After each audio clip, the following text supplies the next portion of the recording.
Welcome to our session on assessment. And in this session, you can see in the chat, there was a quick quiz which you can do so that we see what you feel about the session. If you scroll on the chat, there is some questions, 4 questions, which you can click your choice and then submit your vote. Just look on the chat. When you click on the chat is between the hand and the 2 faces. When you click on that chat, you'll be able to see the poll. So you can click on that poll about how do you feel about the webinar before we begin. So we are 9. I'll wait for us to click so that I see, to ensure that everybody is able to access. How do you go about it? Are we able to access the chat? If you click on the chat box is between the 3 dots and the hand out down there, you'll see the call out button. So that call out button will give you the chat. The 3 dots. 3 dots, then go to your right. Okay. There you see the hand, and then there will be the call out. Let me see. So 3 dots, hand, then the next one looks like the raised hand. After the raised hand, there is a call out, which is a chat. Show conversation. Yes. If you click on show conversation, you will see there's a poll. If you scroll up, there's a poll which you can take. I can see the poll, but I cannot scroll. In the poll, so you just click on those buttons. There is excited, concerned, inquisitive, forward. You just click on them. I'm trying to click without success. Oh, okay. Sorry, anybody else who is trying?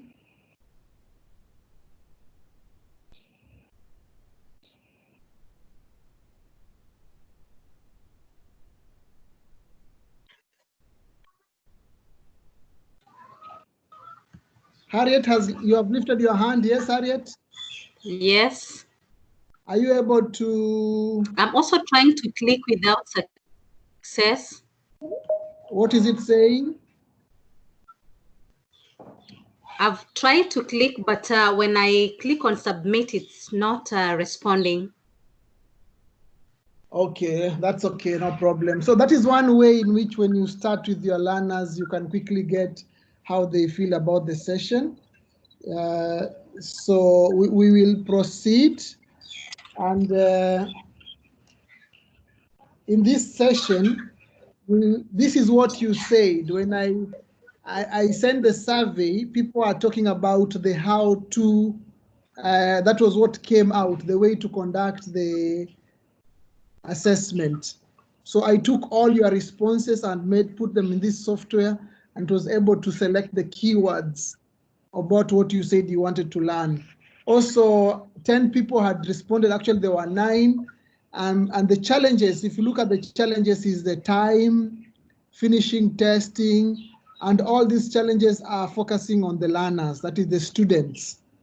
And when you look at the kind of software we use, this was the range of the software which we said we use, from Google Classroom, Flipgrid, Zoom, Quizzes, Google Video, YouTube, Oral. These are the kind of software that we use from our learning. So you can use a short survey before you start your lesson to establish what the learners are expecting from that particular lesson, and it will help you to design the session. Because what I'm presenting today is version 3. I had presented initially, but when I read through the first 4 feedback, I changed. Then when I read through all the 9, I changed again. So it's always important to share with the learners and get their perspective of what you are going to offer. So in this session, we will be looking at virtual learning principles and we'll also be looking at the lesson building blocks, and we'll be looking at assessment. Those are the three aspects that we'll be looking at during this particular session. So to begin with, the key question of this session is, how do I know what my learners know? How do I know what my learners know? That is the question which we want to answer in this session. How do I know what my learners know?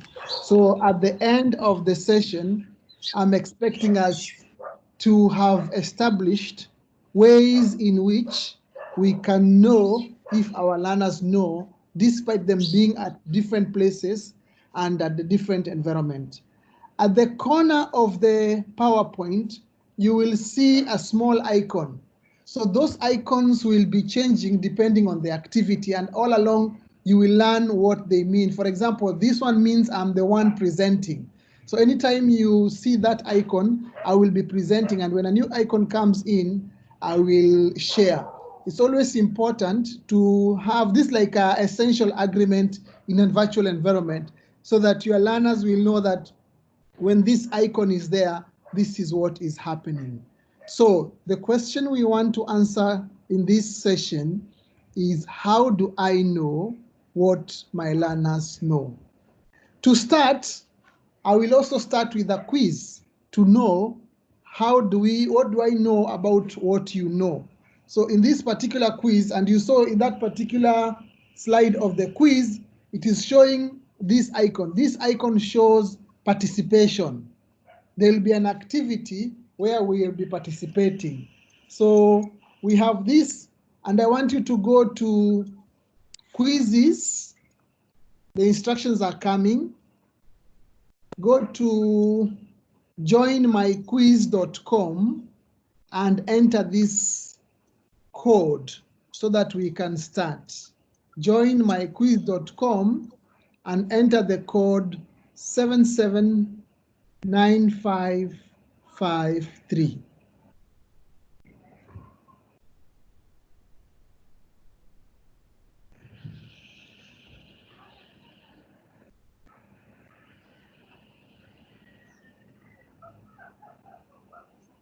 So the purpose with starting with a quiz sometimes is what we call assessment as learning. It is an assessment which is being established to identify where the learners are before you continue with the session. So Dan has joined. I'm waiting for others to join. D has joined.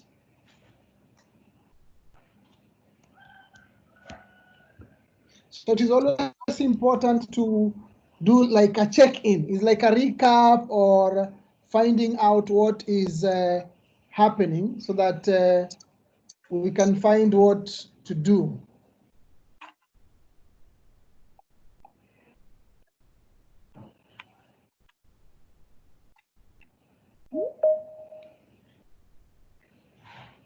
Terry, Barry, Miss Sheikh has joined. So we are waiting for others to join.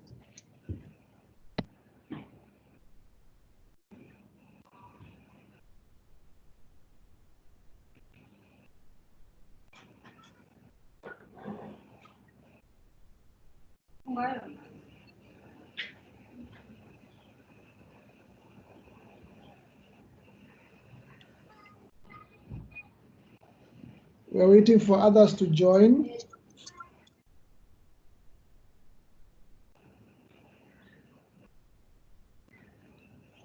So we have, everybody has joined now. Philomen, Barry, D, Dan, and I think we have all joined. So I'm going to start, but let me check if there's somebody in the waiting room. I can see Lawi Kopio is in the waiting room, and Calvin. I want to admit them first, and then and I can check. We are now 16. So it seems like not everybody has joined. So I'll give some 2 minutes so that everybody joins. So Myra and Gire are there. So we now have 1, 2, 3, 4, 5, 6, 8. We have 10. We are waiting for 5 more people.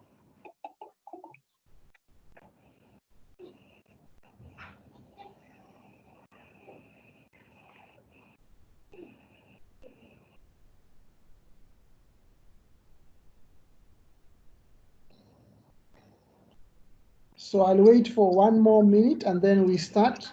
So this will give me some insights of what we all know about assessment.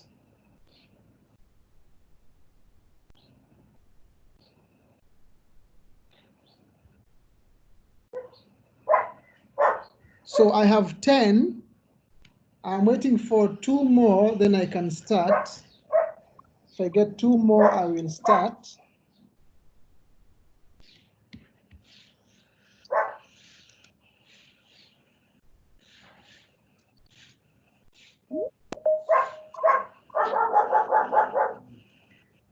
For those who have just joined, go to joinmyquiz.com and enter the code 779553.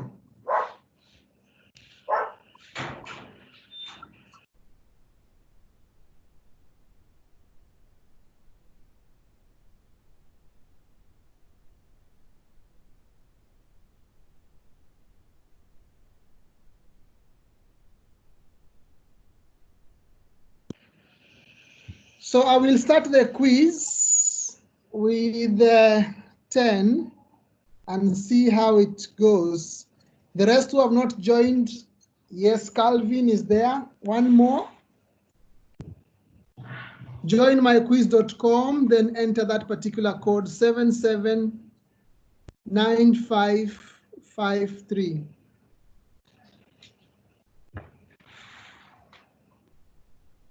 We have 11 participants.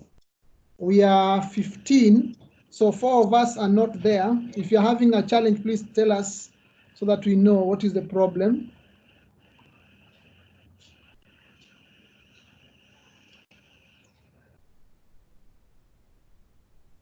I check again the participants. I have 16.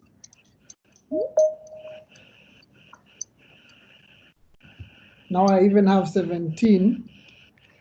So I will start so that we get the experience. 5, 4, 3, 2, 1.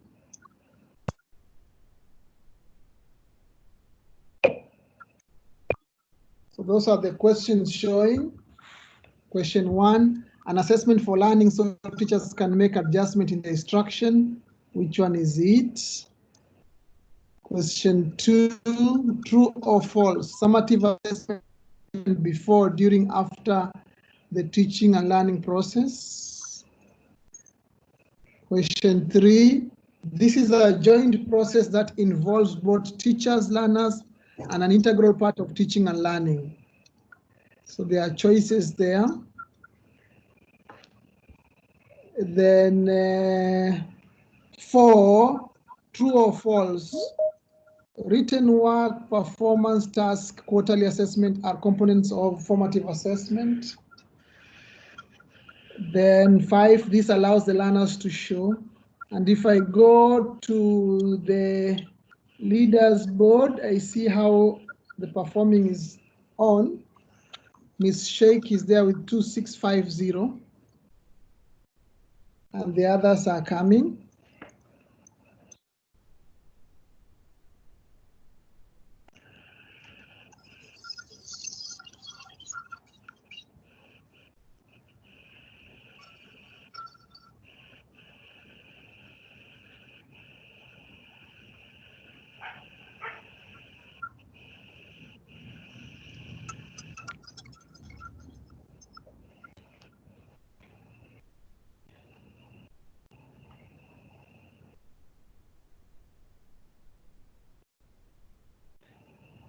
So we are all answering our questions. And remember, this is an activity which you have started with before. So it is assessment for learning because we want to identify where are my learners and what is it that they know, which could be the area of challenge. So beginning with the quiz is something which you can employ, and it helps you have an insight. You can use it to check what was covered before, or it can also be used to check new knowledge. So this is an entry point, and we want to establish where are people at as we begin. And you can see the 12 people are not doing well. They're doing well, sorry. And Dan is at 558.60, followed by Miss Sheikh at 44.70.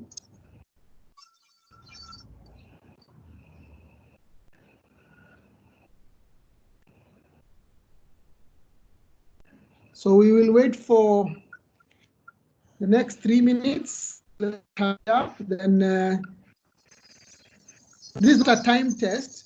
You can also change this to be a timed test so that it works within a certain time. So depending on how you want, you can make it as a test, but you can also make it as the way you are now. It's free.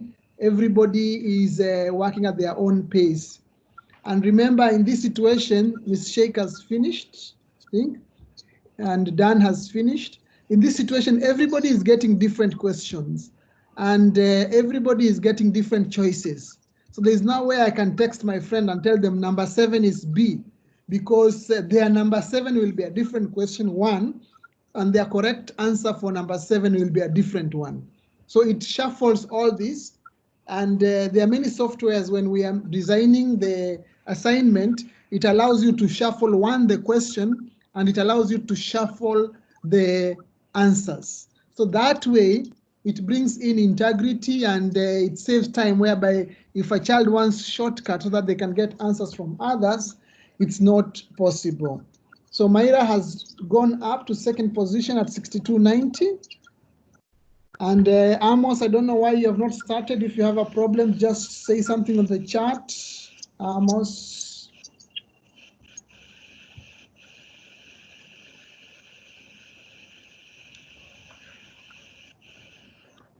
So Dan has finished at 73.20, but still somebody can beat that when you get all right. And Angire has also finished. Harriet has finished. Philomena has finished. So we are waiting for Sam, Barry, Dee, and Calvin, and Larry. So we are waiting for those 4. Sam has finished, so we are waiting for Barry, Dee, and Calvin, and Dee. Yeah, those are the few we are waiting.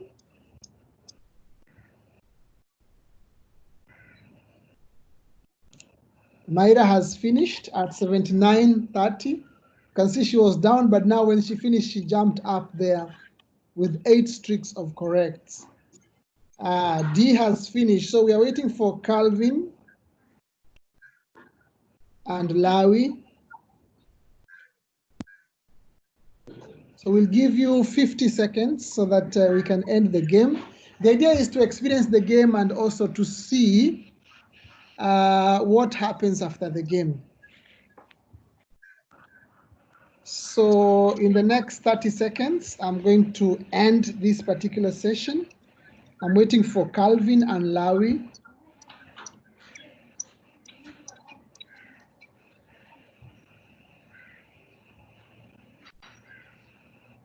$20 seconds. I'm waiting for Calvin and Lawi.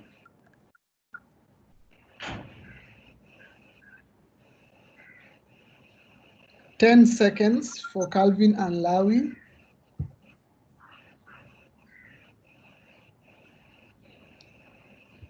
And I'm going to end the game. So when I end this quiz, I will end the quiz. And you can see it's asking me, are you sure you want to end the game? I will end the game. And when I end the game, you will see it brings the top 3, but that's not very important. The important thing is, what do I get from this particular information? So I get this board, which gives me the performance of everybody. And I also have a button here. Yes. Where I can mail everybody the results here. You can see I have email, but I can also come here and look what was the highlights. Here, class accuracy, it's here. I can see here, share practice. The toughest question was question 10. The longest question was question 3. And then this was the interesting question. So if I click download results, I'll be able to get the results in a download form. So if I go to my downloads, I'll be able to see that those particular results in the downloads, and it will be an Excel file which has all the summaries of the information. You can see my Excel file is opening. So that is the download. Now you can see here, I have the assessment for learning. I have the questions. I see the ones which were answered correctly, the incorrected one. Then I can see for each learner, Myra, Dan, what they got, Sam, Calvin. And I can be able now to use this to help in terms of giving feedback or resetting the question or informing my instruction on how best I can do this particular session. So I've got this feedback, and then we are now going to proceed, because now I can even email individual students their outcomes. So when you see this sign, it will mean that you are doing an activity. So one thing we need to appreciate about technology is interacting with technology, because it is important when we know the aspects of technology, so that when we are framing the assessment, we know in which models are we doing this assessment.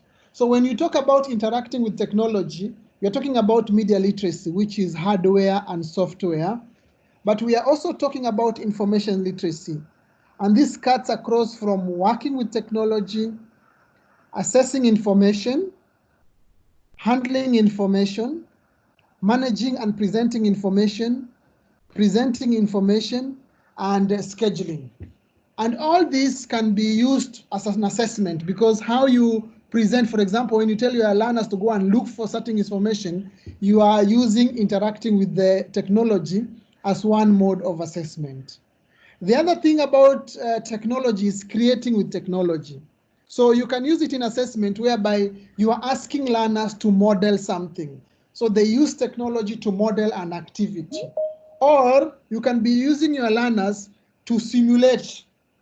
So they take a simulation and they take reading, maybe they're doing some science activity, they take that simulation and they take readings, they plot a graph.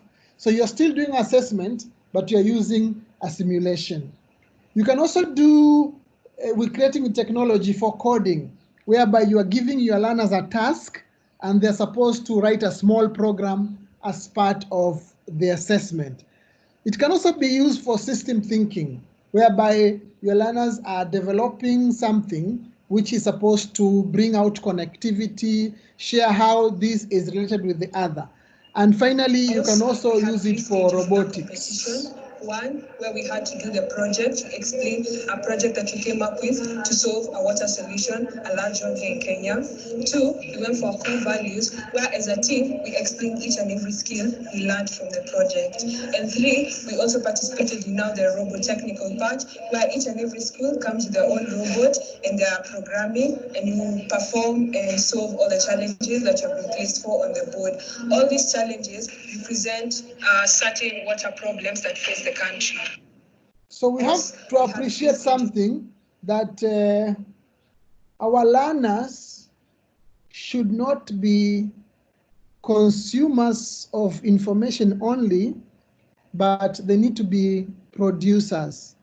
So the kind of assessment that we set should encourage our learners to apply what they have learned and come up with some original pieces which demonstrate their learning. So we are talking about prosumption.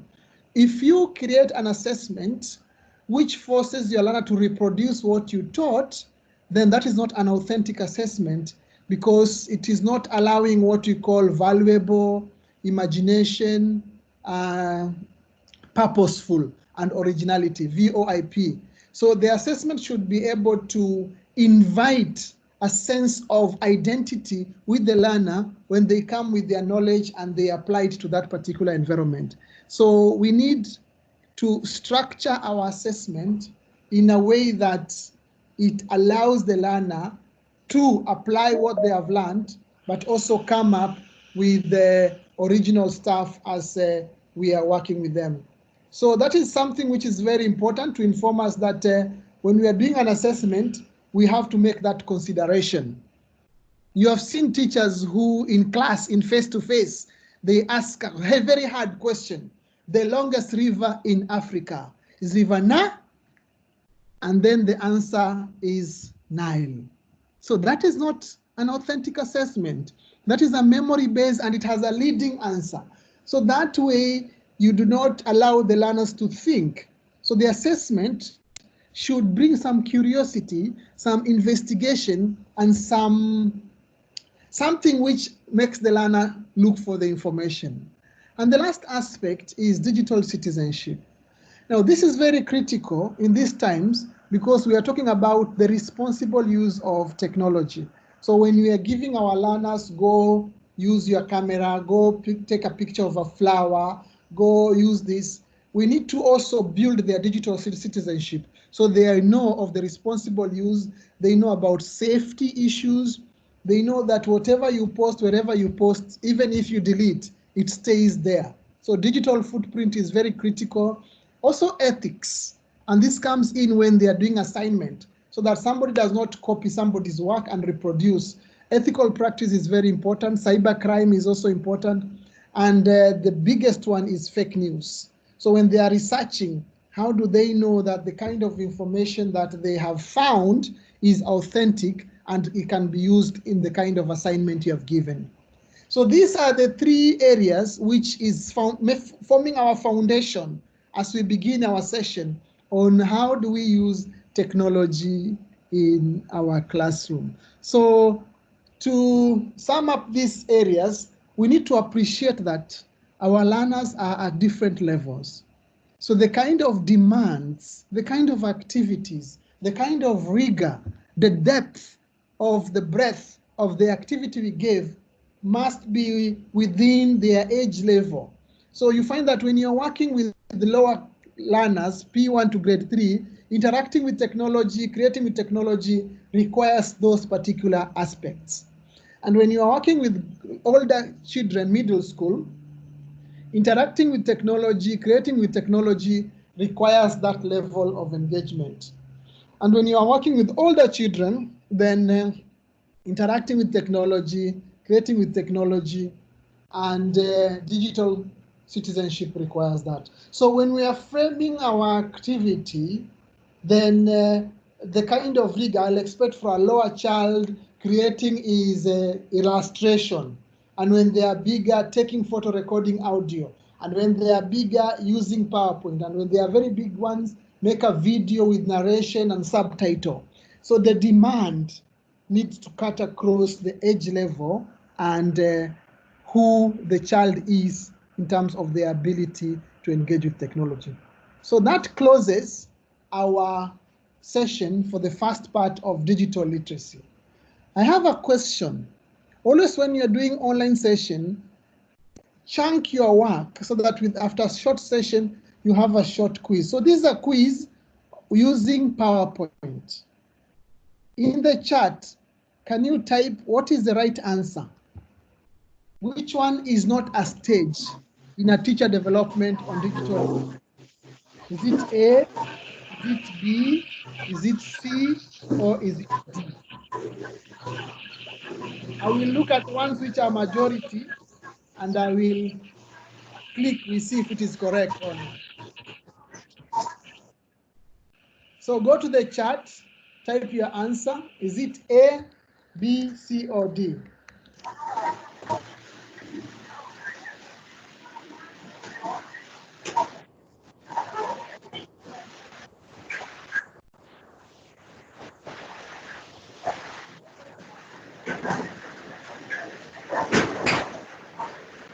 Type your answer.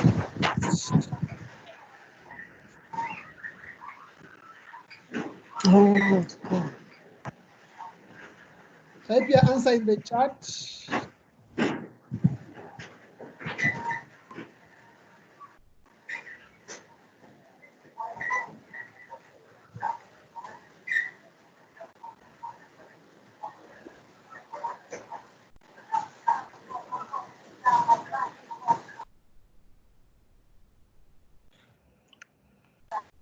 So type your answer in the chat. Is it A, B?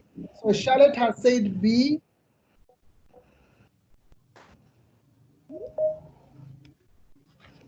Charlotte has said B. I'm waiting for others.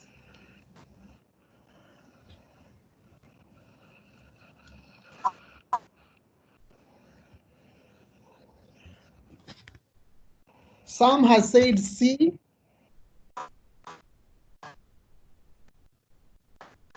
Sam has said C.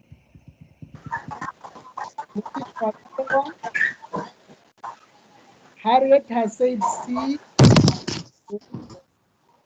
Stella has said C. So I'll ask my learners something like that, and then I'll take my mouse and I will click. Let us see. Charlotte had said B. Dan has said C also. Let me click on B and C. Oh, that is not correct. So let me say C. I'll click on C, see what it is. So you can use a simple PowerPoint to create these disappearing faces and flashcards, and whereby the learners can select. So the correct answer is C. So I will proceed with the learning environment. Now, when we talk about learning environment, we have some things to consider. One is modality. How are you accessing the learners? Are they learning online throughout, or you are blending it with face-to-face and online? That is very, very critical. The other thing is the pacing. What kind of pacing are you going to do with your learners? Then we have the ratio. How many students are you teaching online? We have pedagogy. How will the instruction be? Is it expository? Is it practice? Is it exploratory? Is it collaborative? Because all this will shape the way you will assess activity. What is the role of assessment when you're doing this? And then what is your role as a facilitator? And what is the role of the learners in this particular session? And how is the session? Is it asynchronous, synchronous, or blended, or both? And how will your learners get feedback? This is very critical because it will shape the way you will do your assessment. And more so is the role of the assessment. This one is to determine if your students are ready. Why are you doing this assessment? In our time, assessment was done to scare us or for the teacher to show off. Times have changed. When you're doing this assessment, do you want to know if your learner knows something? Do you want to find out how will you support your learners? Do you want to provide information about how are they learning? Do you want just to get a grade? Or do you want to identify the level of the students? That purpose is very, very important because it will help you in understanding how you will design your assessment. So it is critical you know, why am I doing this assessment? Because once you have established that particular purpose, now you look at the format. It's either synchronous or asynchronous. And here we are talking about same time, same place. This is like the face-to-face session you do in class. You are with your children at the same place at the same time. Or what we are doing now, same time, but we are all in different places. We are doing it at the same time, but we are all in different places. It can also be different time, same place. Different time, same place. Or it can be different time, different place. So it's important that you establish, how am I doing my instruction? Remember, assessment is not a standalone. Assessment is a hybrid part of instruction. So when you think about the modality, you need to establish, is it same time, different, same, or different? And when you are doing your activity, you need to balance them. So when you are planning, you say, what will I do online? What will I do offline? What will I do synchronous? And what will I do asynchronous? And you find that the recommended balance for you and your student is for 1 hour. For 1 hour, of synchronous, what we are doing now. Same time, different places. You need equivalent of 10, 20 hours of asynchronous. So minimum is 1:10. So if you do a 1 hour lesson face-to-face, they need 10 more hours activities, which they can do offline, like reading, researching, answering questions, preparing a deliverable in that particular manner. And if you do 1 hour online, whereby they're going online to do an activity, read a text online, you need an equivalent of 5 times offline, something which they will do offline to supplement that 1 hour. So it is critical that we know these ratios, which are research-based, and they inform us how to do things. So I want you to listen to this video.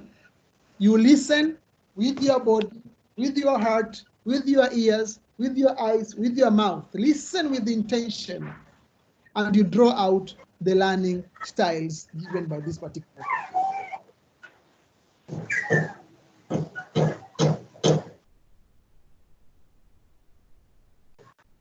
If the learner is listening to the teacher, or watching a video or demo, or reading a website, that's learning through acquisition. It's very common in education. It creates the opportunity for the learner to develop concepts, but it doesn't require them to do anything. All the other types of activity do. If the learner is going to the teacher or the library or the internet to find out something, that's learning through inquiry. It's a different way, more under control. They have to come up with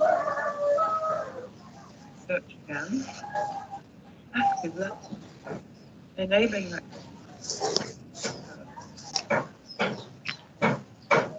If the learner is answering,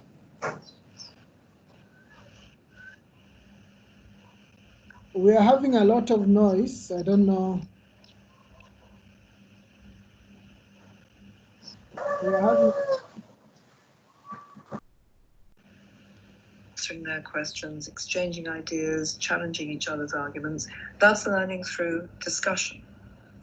Listening and responding, articulating and arguing, they're all opportunities for the concept to develop. And if the teacher sets up a learning environment with a task goal, the learner then has to generate an action, interpret the feedback, and maybe think about the relevant concept and try again to get nearer the goal. This is learning through practice. And suppose you get the students working together on a project where they have to produce a shared output, maybe a diagram or a definition or a design or report. This is learning through collaboration. It's different from discussion. Having to produce a shared output means they have to negotiate their ideas in practice until they agree. So in the process, they're challenging each other and providing peer feedback to develop the best output they can. Even more opportunities for integrating and developing concepts in practice. And finally, when students are producing something for the teacher to evaluate, that's learning through production. Again, it may be a plan, a website, a performance, a theory, an analysis, but having to produce a public presentation of what they've learned is as important as getting feedback from the teacher. Many opportunities for integrating and developing concepts in practice. Together, all 6 types of learning activity cover most of what you're ever likely to ask us. So we can see these are the 6 types of learning type: production, practice, discussion, collaboration, investigation, and acquisition.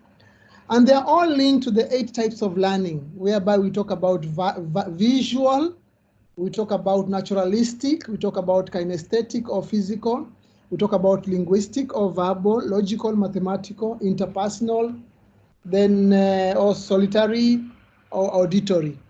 So this is very important when you know the profile of your learners, so that when you are making the assessment activities, they are linked to their learning style, or you are able to identify which learning style am I referring to when I'm doing this particular activity. So it's very, very important that when you are doing that, you are able to know what learning style are you addressing.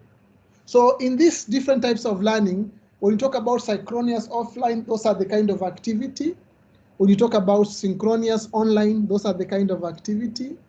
When you talk about asynchronous offline, those are the activity. And when you talk about asynchronous online, those are the kind of activity. So you can see we need to allocate the activity according to the mode of the delivery, so that even when we are setting our tasks, it is linked to the nature of the medium that we are going to use. So there are essential best practices. They include prioritizing the mental health and the physical health of the learners and yourself. Those are very, very critical. There is also the relationship. Regardless of the instruction, how are you relating with your learners? Then you are a qualified educator, so you can use your professionalism in developing online activities. It's not different. And then it does not mean that it is the technology which will design the task. That is a slave mode. You design a task and then you look at which technology will make sure that your task is delivered. Then online instruction is about transforming the existing instruction. You already have the way you used to teach before the remote pedagogy. So you are just transforming and sitting in and being able to reach out and fit or accommodate that particular type of teaching and learning. Then we are also talking about, when you talk about virtual or remote pedagogy, it is not on the computer only. There are so many modalities of offline activity, which also mean online learning. Then you also need to leverage the engagement.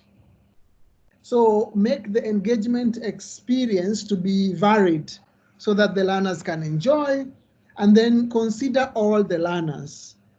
Then focus on the quality of assessment,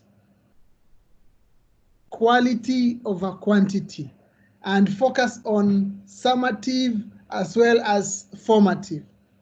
And you can add your own best practice based on what you have. So you find that in the best practices, I can pull out the focusing on assessment. There are so many ed tools, and I finish this, I'm going to introduce you to over 100 tools which you can use for your assessment. And also focusing on summative and formative, ensuring that the kind of assessment you are doing is checking in whether the learning outcome have been realized.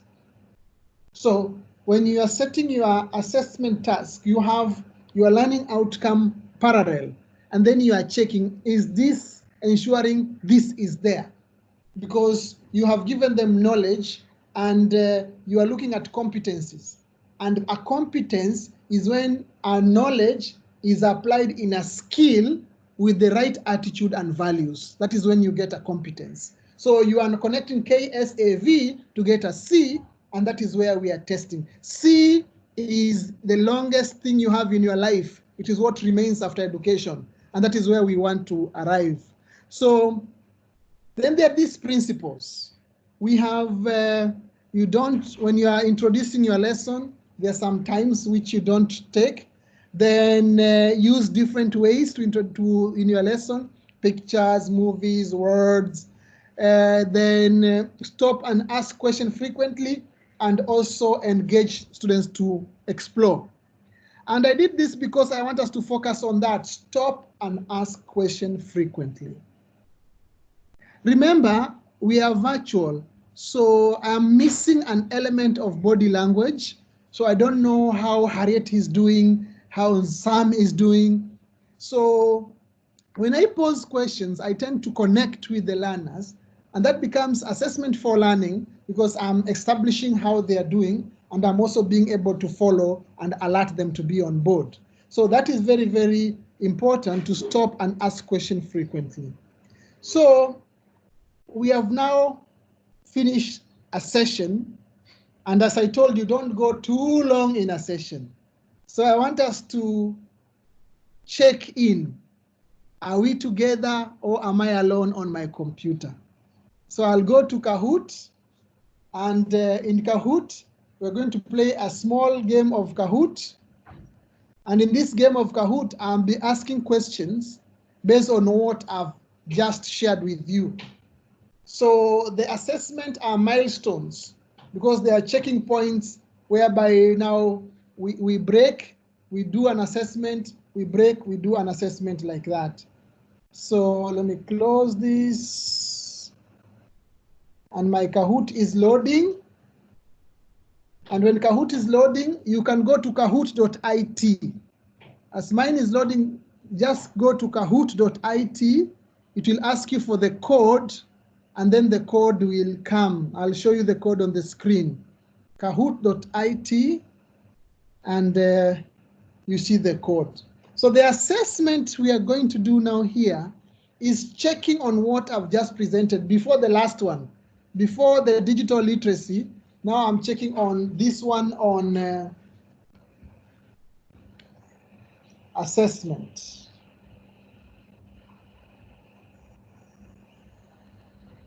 So go to kahoot.it, and we see it's loading. And you can see the code is 7828707. 7828707. So let's log in. D has connected. And this one will be checking about what we have done. We have finished digital literacy. Now we are finishing the learning environment. So we have another short activity. So having those chunking, 30 minutes chunking. Don't go for 80 minutes without asking something. In fact, for the young kids, after 5 minutes, pose a question, put an activity for them to do. After another 5 minutes, let them discuss, share. So vary that, because assessment for learning is all there as you're working. So we have 6 players. We are waiting for another 10, because I think we are 18. I can peep in and check.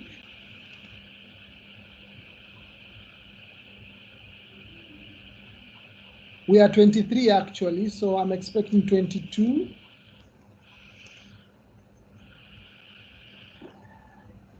So we are 10 players, 13 to go.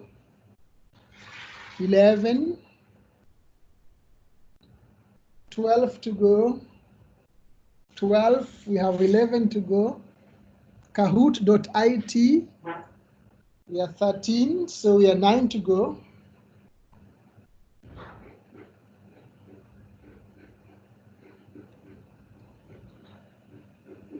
Kahoot.it, then you enter the code 7828707.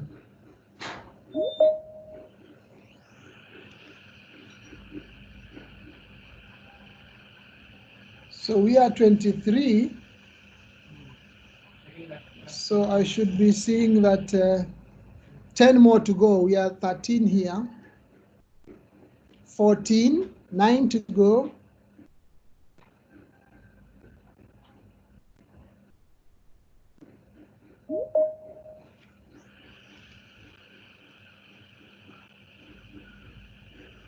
World over, and slowly all wings are creeping up.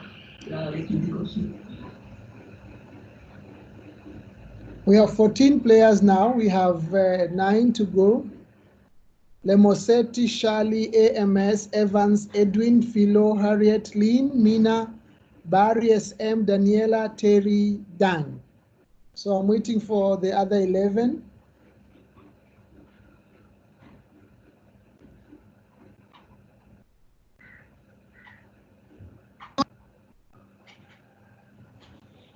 $15 now. So I will begin once we reach 20, or let me give a timeline. After 3 minutes, we are going to begin. So that maybe somebody is having some difficulty in connection, but now we have 15.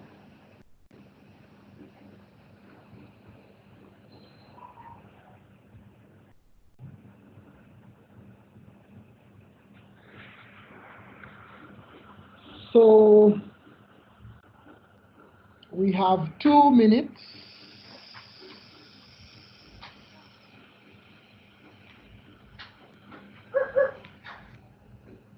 Waiting for the other 9 to join.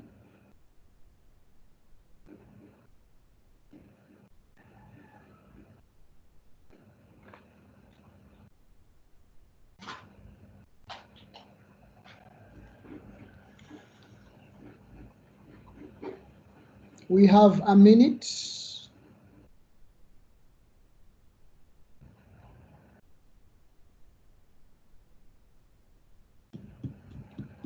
We have 50 seconds as we wait for our colleagues to join. 40 seconds.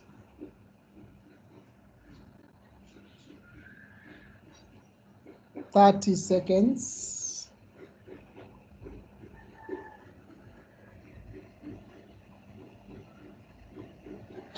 20 seconds.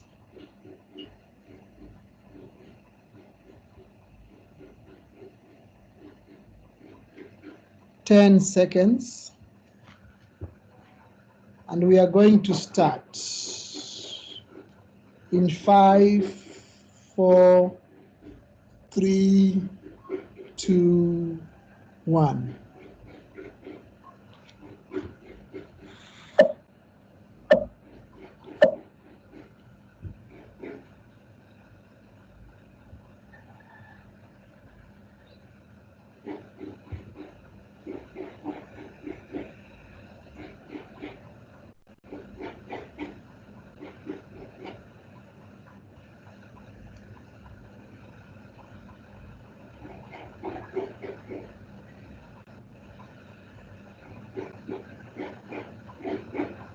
So nobody answered that. Inputting grade is not an aspect of role of online assessment. We go to the next one.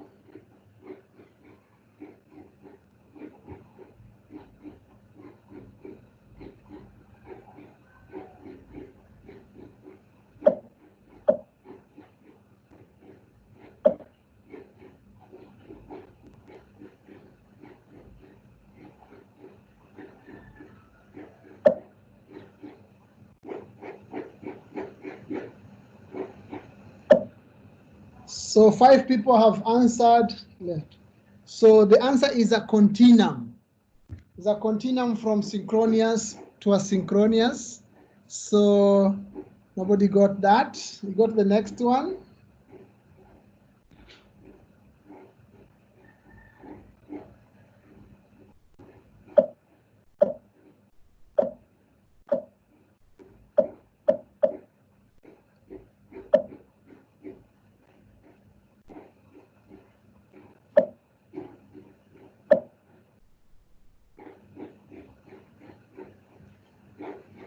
Okay, that is true. So there we have Harriet leading. Then we go to the next one.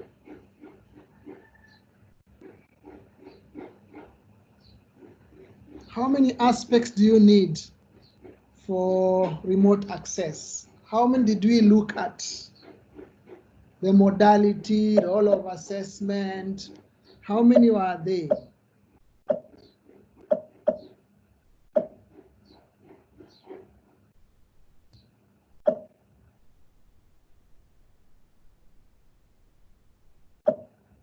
And you can see I've set different timing for different questions. So there are some where I've set little time, some I've set more. So depending on the weighting of the question. So you can see here we have 12 answers already, and the time is still running. So this tells me as in this particular class that this type of questions that you get them very fast. So in the next 30 seconds, we'll be looking at the answer of who got remote access requires how many aspects to consider when you are working on remote access. So we have 20 seconds, and we have some few people who have not answered. In the next 10 seconds, 9, 8, 7, 6, 5, 4, 3, 2, 1, done. So 9. 2 people got that. And then you can see Harriet is at the top. Then we have Barry and Daniela coming up. So the next one is, now we are midway out of 10 questions. Arrange the flashcards in the right order of synchronous to asynchronous.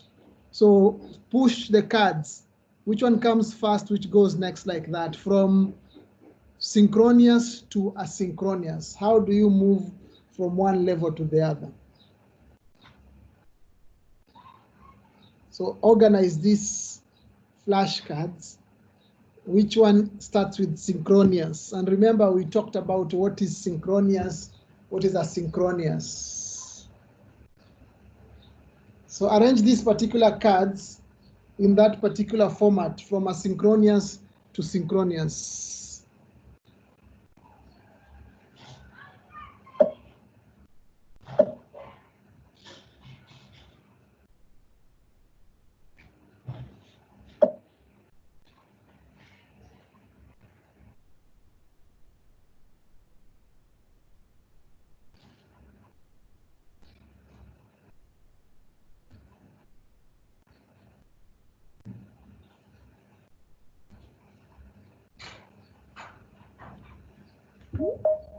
So this is the correct order.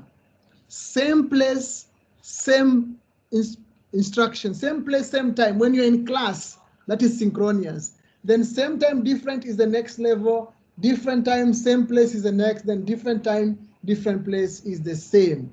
So let us see who got it. Oh, Mina has up with 14. So we now have, we were told, what is the balance? For a 1 hour synchronous session, you should aim for how much time asynchronous?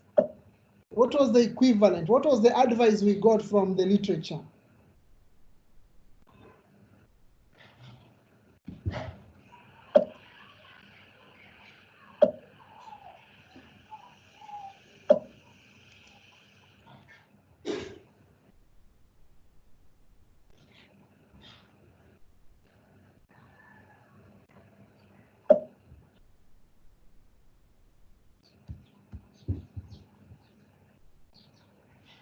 So how do we organize them?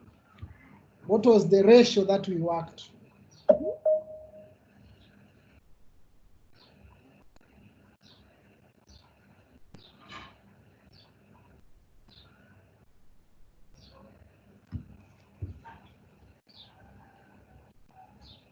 Okay, in 2 seconds, let's see the results. Yes, we said 10 to 20 hours. So 1 hour synchronous is equivalent to 10 to 20 hours. Okay, let us see. Barry is up with 1846. Then we go to the next question. For 1 hour of online, you're supposed to aim for how many hours offline? For 1 hour online, you're supposed to aim at how many hours offline?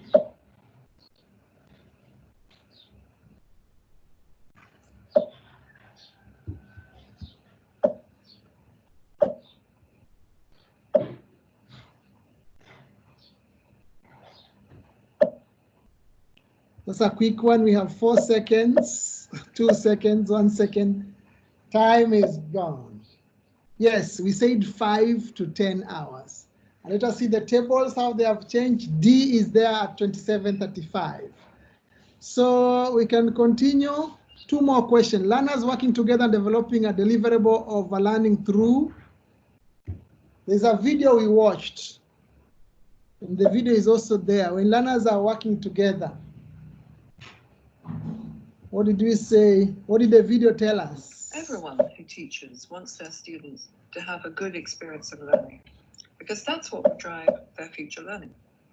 In this video, we look at what it takes to learn in the context. And in this type of assessment, you can allow learners to read or to listen to a full video, the conversational framework and then is answer intended from to help that. teachers think about teaching and learning from the student's point of view. Basically, it's a distillation of the main educational literature on the key findings and principles about learning. This is the full framework. It's complex, but it has to be. The process of teaching and learning is a highly complex activity, and this diagram is about as simple as it could possibly be. It starts with the learner at the center. Learning is an activity that develops. So we have 3 minutes. It's what we will do throughout life. We develop a concept which generates a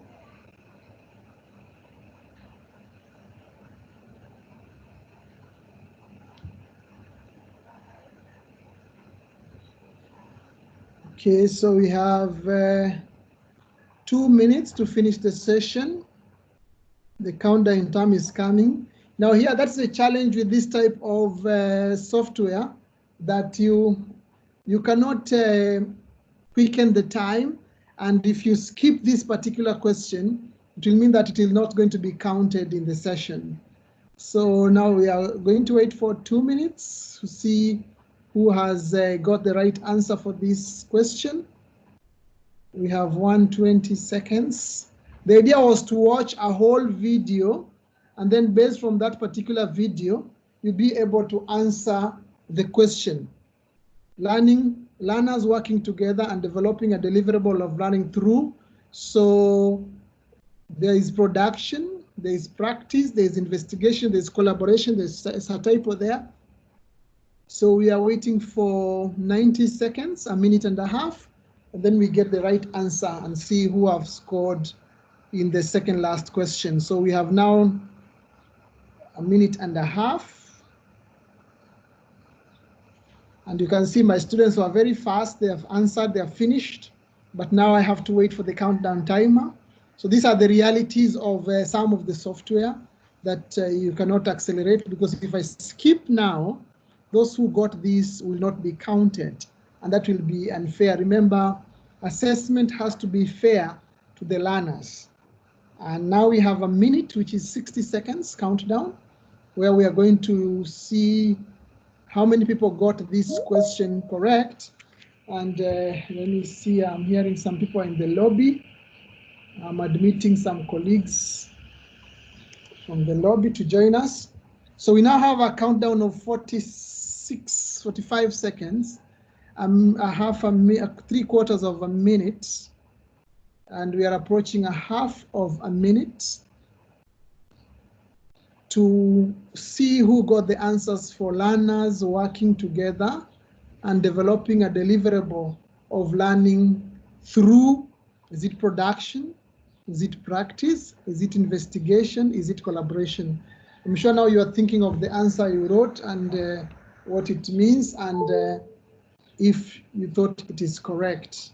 So in 10 seconds, we are going to see in 8, 7, 6, 5, 4, 3, 2, 1.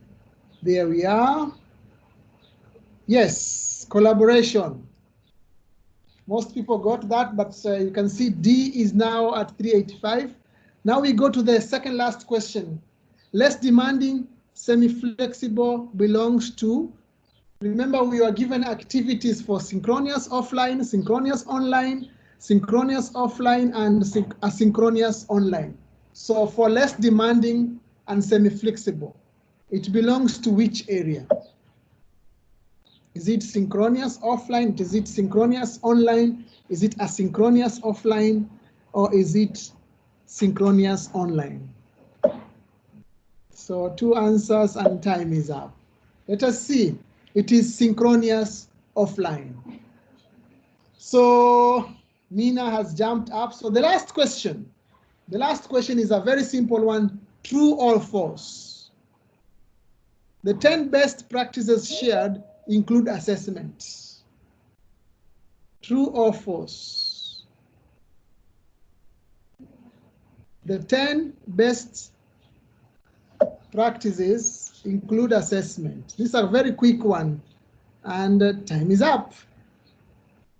Only one person got, and this is the podium finish. So Mina is number 3, Evans is number 2, and at the top of the podium is D. And look at what we have here. They all got 4 out of 10. And then we had Barry and Daniela as following the follower. So that was a bit tight quiz, but this quiz was based on what we did. So we are going to continue.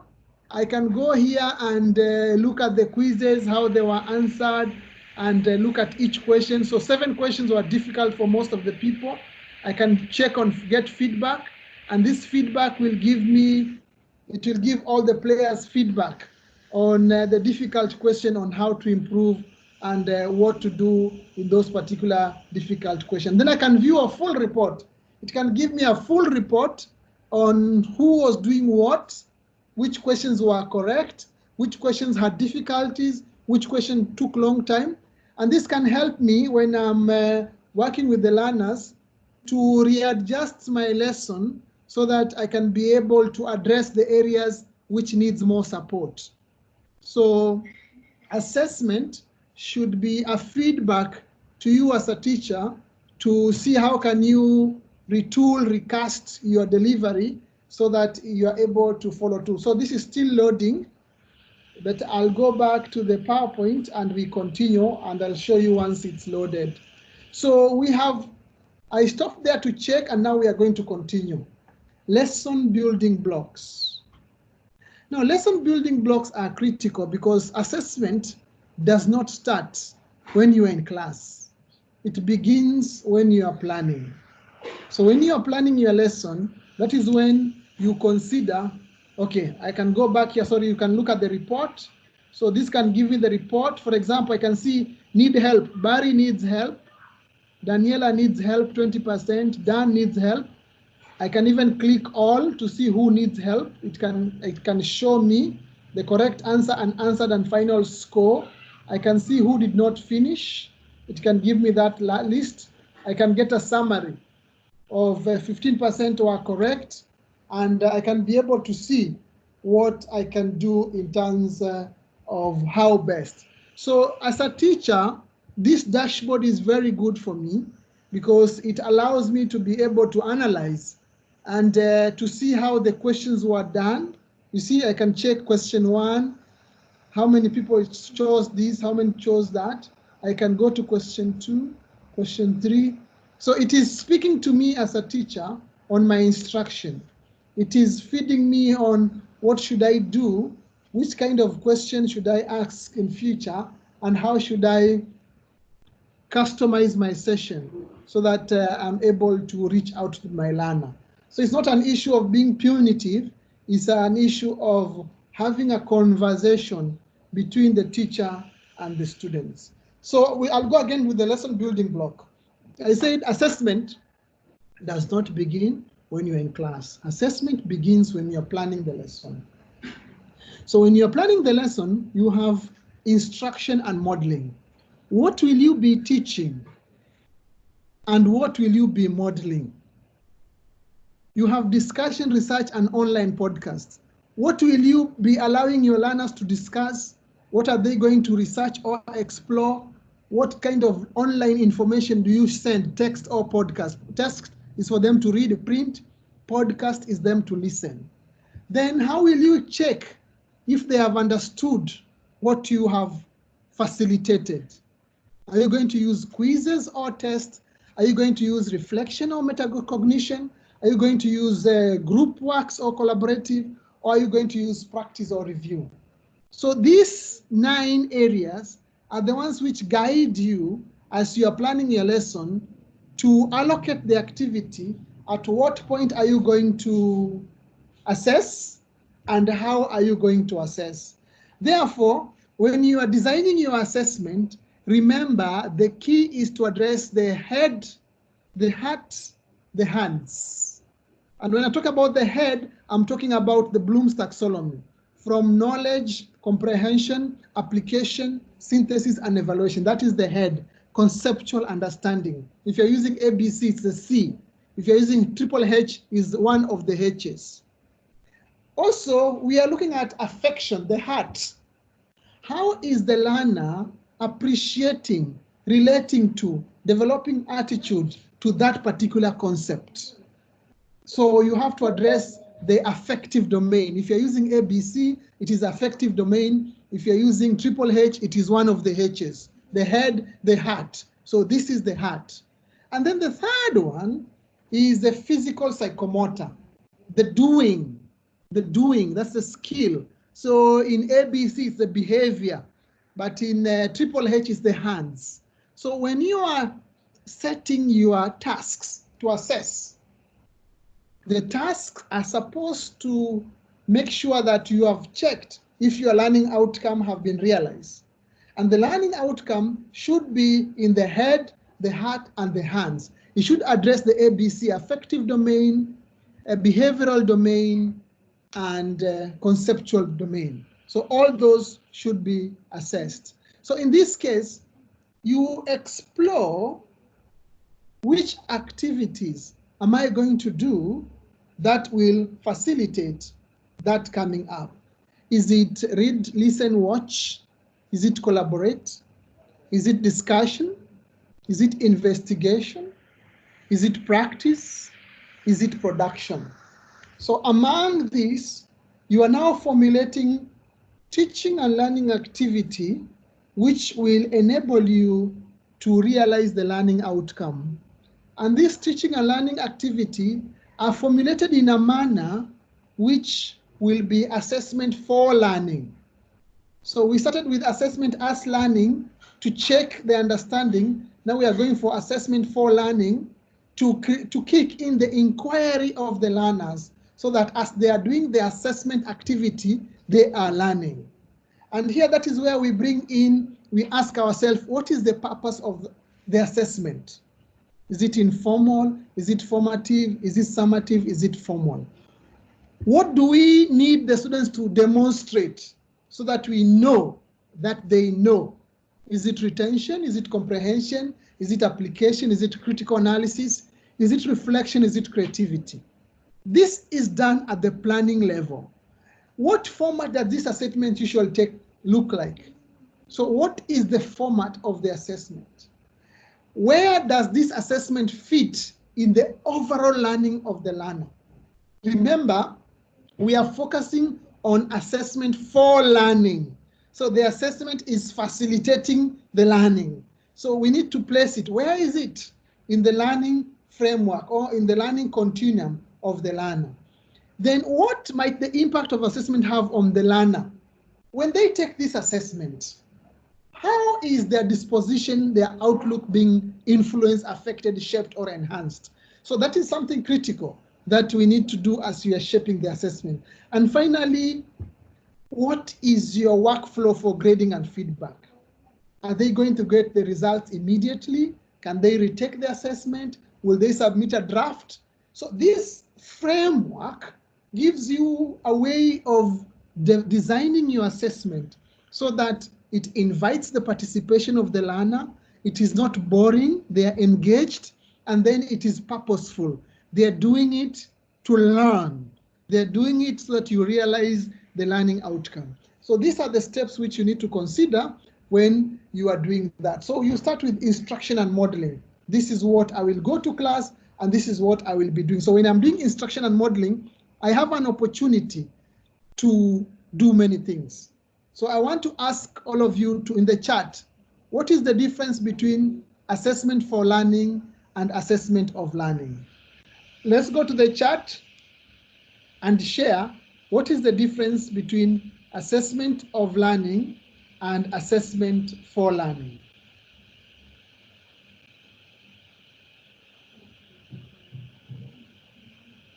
Let's go to the chat.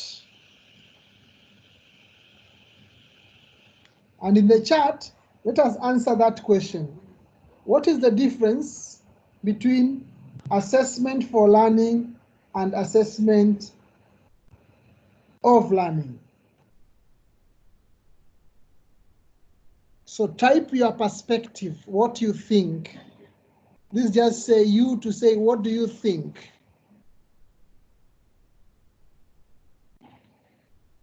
What is the difference between assessment for learning and assessment of learning? Go to the chat and type it there. according to you?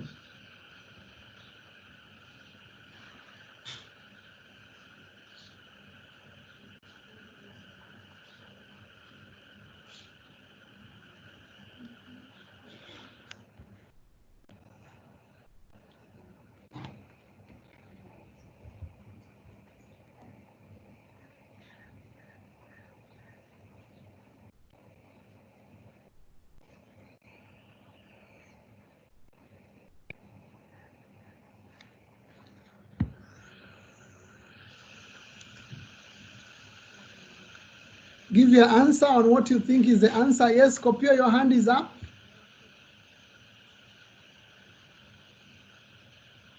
I got disconnected, so I don't know where to jump back into. I don't know where to start. I got disconnected due to power. Okay. Oh, okay. Yeah. I've brought you back. Just go to the chat and type in what is the difference between assessment for learning and assessment of learning. Sorry Okay, about that. Where do you get the chat, please? Sorry.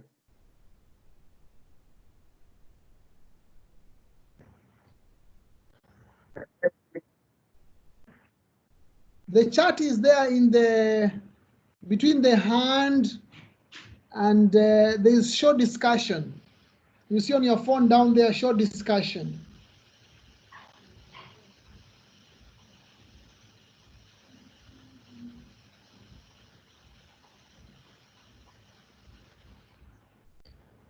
I'm waiting for responses,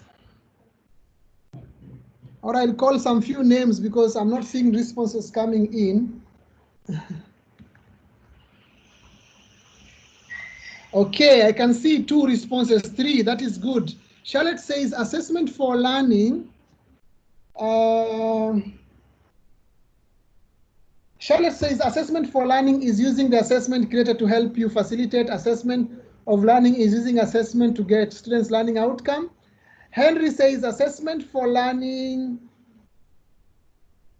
gives a continuous feedback, while assessment of learning gives a report. There is somebody who is unknown. Assessment for learning checks for readiness. Debbie talks of assessment for learning is done before the actual learning begins. Include consider method of delivery, quite a long one. Thank you, Debbie. Evan says assessment for learning help the teacher find solution. Yes. Mina, the assessment of learning is to check what the students can do. For learning is for, okay, they are all streaming in. That is great. That is great. So good. So you can see now in this icon on my screen, when my students see this icon, they know they are ready mentally. This is for chat. So they're supposed to answer something for chatting. So it's very important for you to have that. So I will proceed. So this is the difference. The difference is in 3 areas. It is the purpose, the timing, and the student's view. That is what distinguishes one and the other. The purpose, the timing, and the student's view. The question of difference is very hard. When you ask somebody, what is the difference between a pen and a book? They tell you a pen is used for writing and a book is written onto. So that is not the difference. You have described the two. The difference is what is the difference? So the difference between formative and summative, the purpose, the timing, and the student's view. And you find that concept mapping is one way you can use in assessment. So what you're seeing here is a concept map. A concept map is different with a brainstorm or a mind map because it's a sentences. For example, I can say here, concept map help to answer focused questions are content independent, e.g. personal or social. So you can make sentences with concept map. For example, I can say concept map represent organized knowledge necessary for effective teaching, effective learning. So you can use concept mapping as an assessment mode, whereby you ask your learners to develop concept map in terms of what they are doing. So when they're developing the concept map, they are demonstrating what they have learned in the particular session.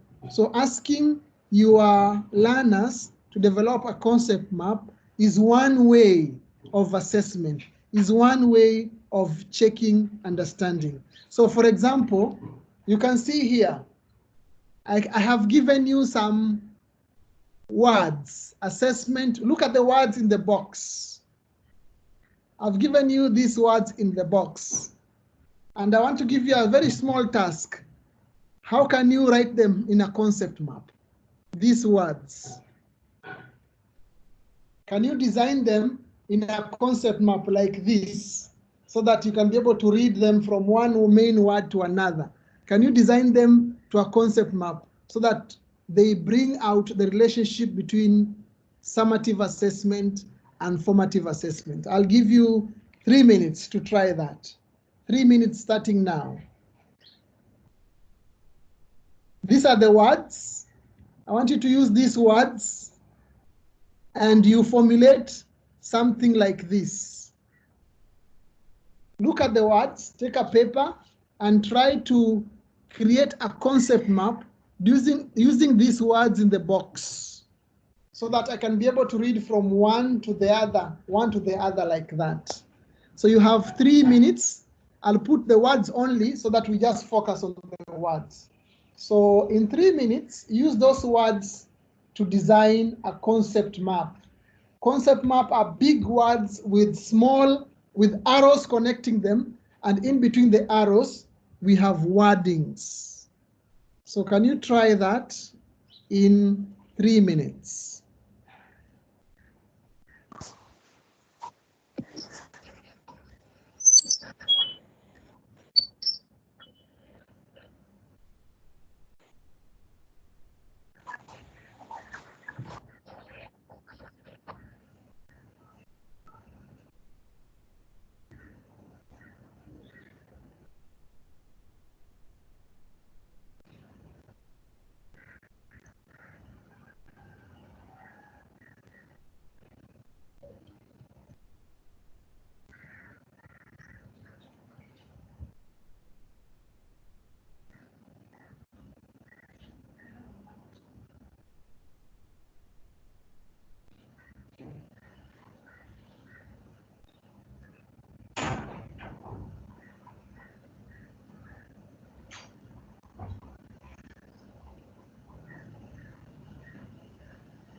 We have 2 more minutes. Remember, there is no right answer. It is your answer. And the idea is for you to formulate a concept map which connects words with words in between.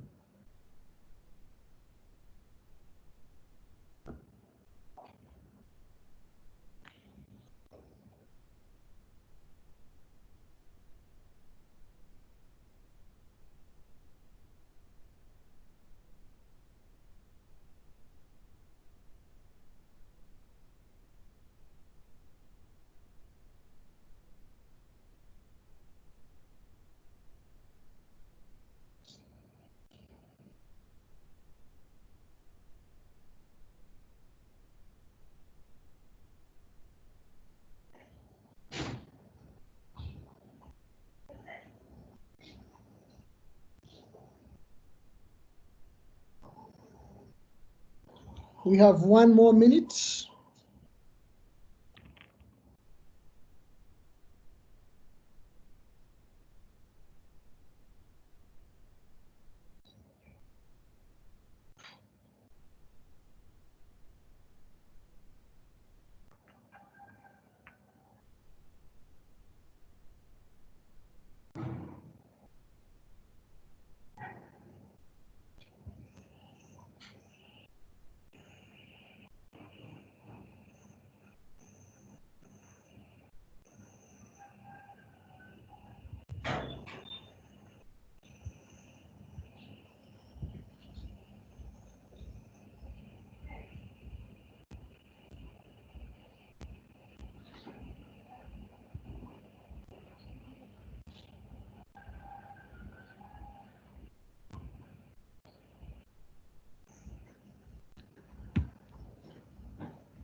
We have 1 more minute.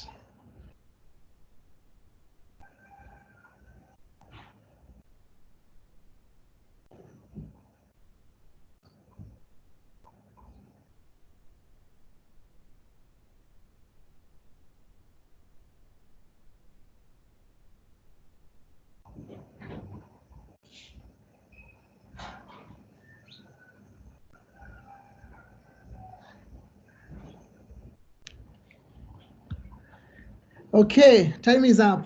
So I hope that activity, I wanted you to experience that activity, and as much as it looks very simple, you have seen that it is demanding for you to be able to make connections on this. So I don't want the answer, I want you to reflect on the experience.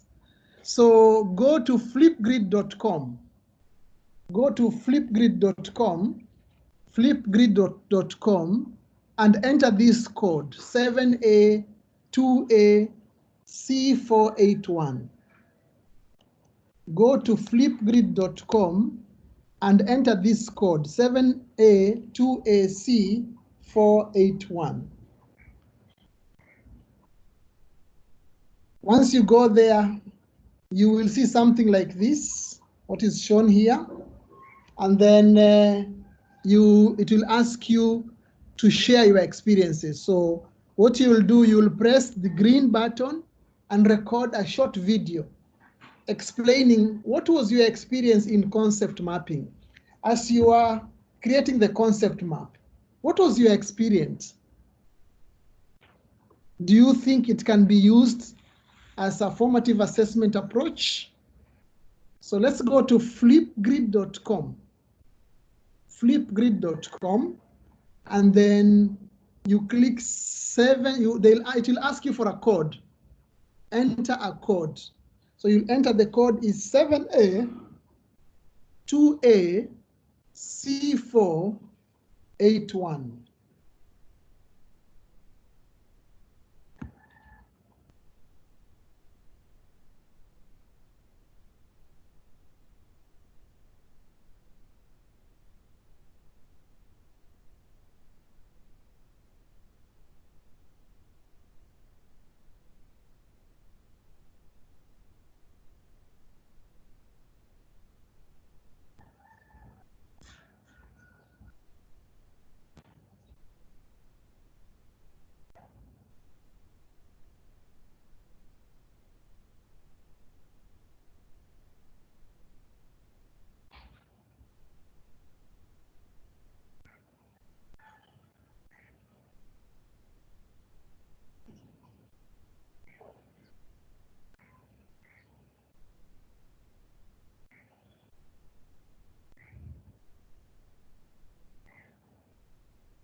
So let's connect there. I want to see what people are saying.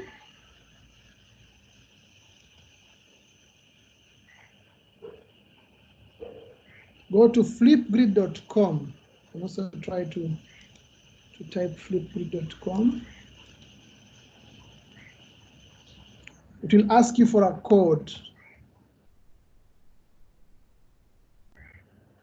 And you enter the code 7A2AC481.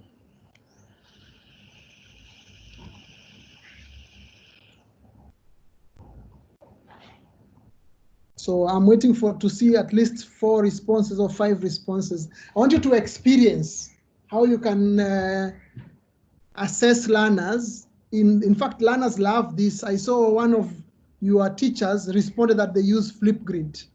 So Flipgrid is also one way you can use to assess learners, and they love it. They love it. If you're having difficulty typing the chat, we know what is happening.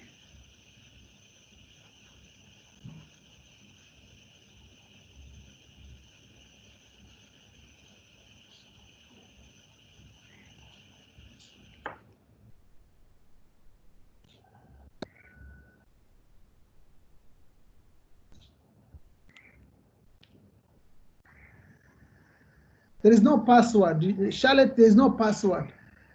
just go to flipgrid.com. It will ask you for a code. Yes, the code is 7A. This is the code. The code is 7A, 2A, but all small. 7A, 2AC, 481. 7A, 2AC, 481. Let me type it in the chat. 7A, 2AC, 481. That is the code you enter. 7A, 2AC, 481.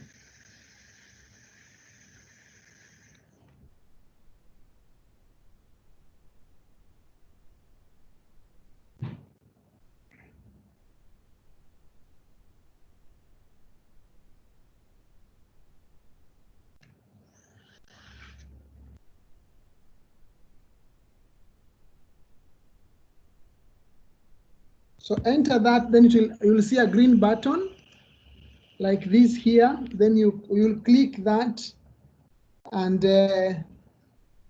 you will record. So I'm just waiting for 4 or 5 of you. Then I demonstrate how, so that they see the experience. So we have done something little about concept mapping. I've now given you a task. So now I'm looking for your responses to this particular task.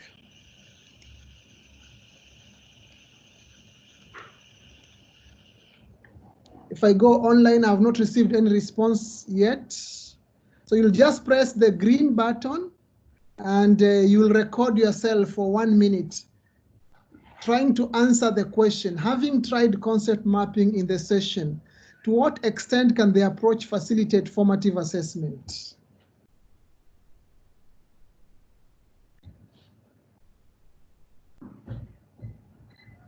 So we are waiting for some response.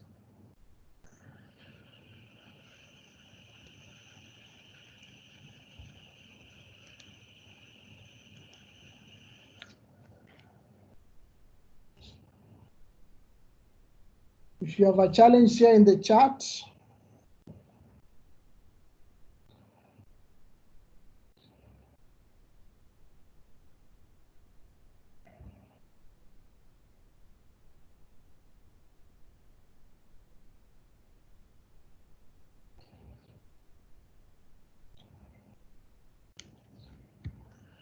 So let me check what I've got. Not yet. Nobody has submitted. Just share anything, because you have tried. You have been given words on formative and summative, and you have tried developing a concept map. So what is your reflection on that? That's what we are waiting to see.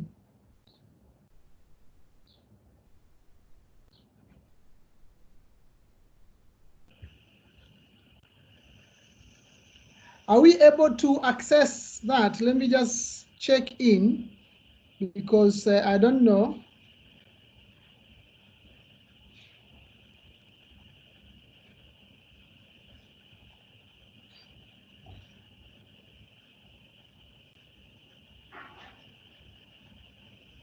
Are we able to access Flipgrid?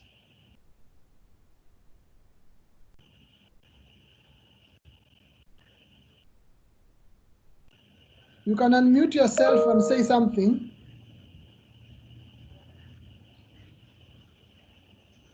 Okay, I think I've seen somebody has responded. Yes, Karanja has responded. That's my colleague who I've invited to join us. Thank you, Karanja. So let me see 2 more, then we'll be able to see.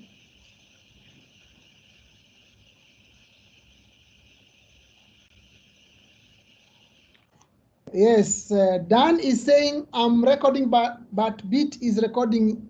Oh, sorry, Dan, let me keep quiet.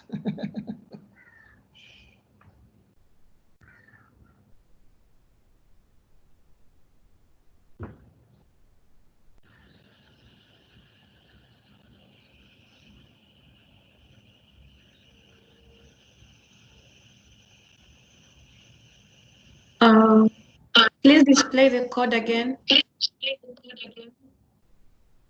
Yes? Kindly display the code again. The code is 7A 2A C 481. So once 5 people have shared, we listen to them and proceed so that you experience how you can use Flipgrid to your learners. Once you make a class, they will be used to.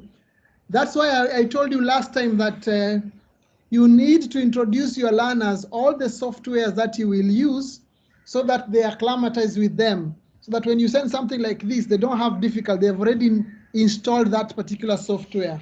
But this one is straightforward. So I'm waiting to see more. I've received one. I'm waiting at least 3 more.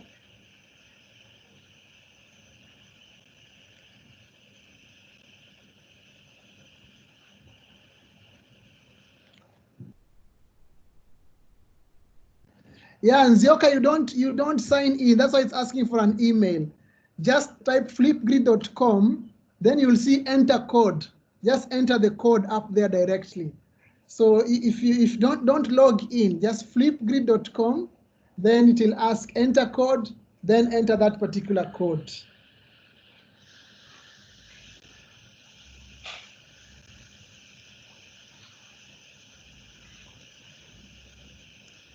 So in the interest of the time, this activity is still there. I think, yeah, I've received 2. I'm going to listen to 2. So if you can see my screen, you can see I have Dan and Karanja here who have been able to answer. Dan Manjaru has answered and my colleague Karanja has answered. So as a teacher, I can come here and listen. I can listen what Dan has said. So I place here and listen. I'm now listening to Dan.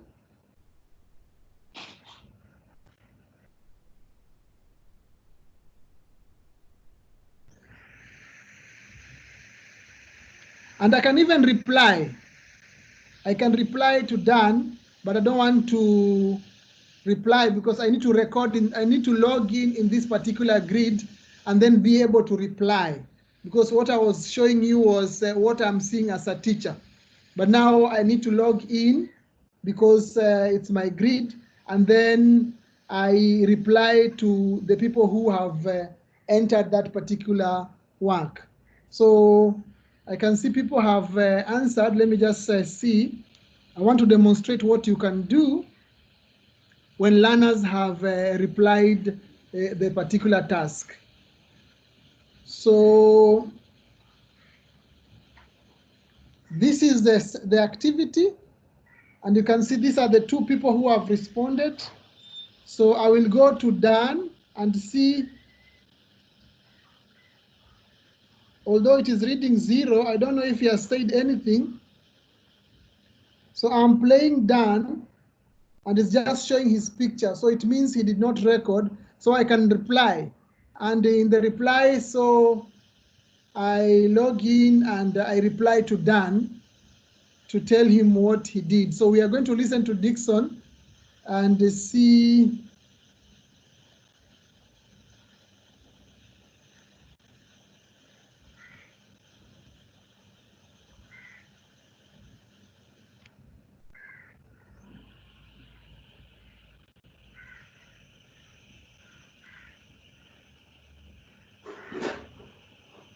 So I could not get Dan. Dan, you just took your picture. You did not record.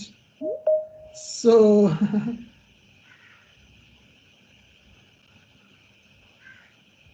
let me check the other person.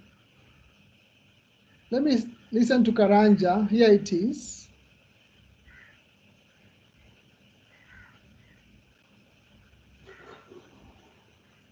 It is loading. I think there is a problem with the net at the moment.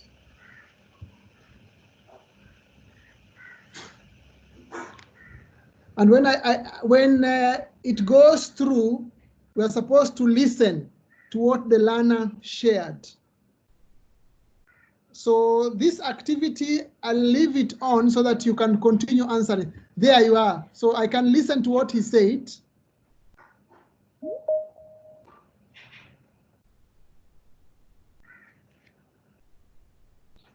So it is still loading, and I've seen other people. Oh, Daniela is saying, I can hear what Dan said. So that is good. So Daniela, it shows that even a learner can hear what the other learner said. So I think it is a net on my side, which is having an issue, but that's no problem. So I'm expecting all of you to finish this activity. And when you finish the activity, listen to your colleague. So Daniela is asking, where do I go to record? Press the plus green sign. Press the sign, and then you can record. So I think we have been able to get how to use this. I will proceed in the interest of time. So the other thing that you can use is when learners are, I saw somebody in the responses that you can do live interview. For example, this is a live interview with my teachers who are sharing something. Assessments. Also exploit opportunities in authentic tasks, and the tasks should be more of learner-centered. So you can have a verbal. You give them question, they present like this example. So you can do assessment for learning as a discussion. Also exploit opportunities. You can use it as a podcast or a search engine. For example, I can tell my learners, can you go and look for the sources of electricity? And they'll go and look at the websites, and they bring the information, but also the sources. So that is assessment as learning, because I'm using it to help my learners learn on what to do something. So the word access comes from the Latin verb assidere, which means to sit with. To sit with. So in assessment, we should sit with the learners. So this implies it is something we do with and for learners, and not to the students. So when we are doing assessment, we are not doing for the learners, but we are doing with them and for them.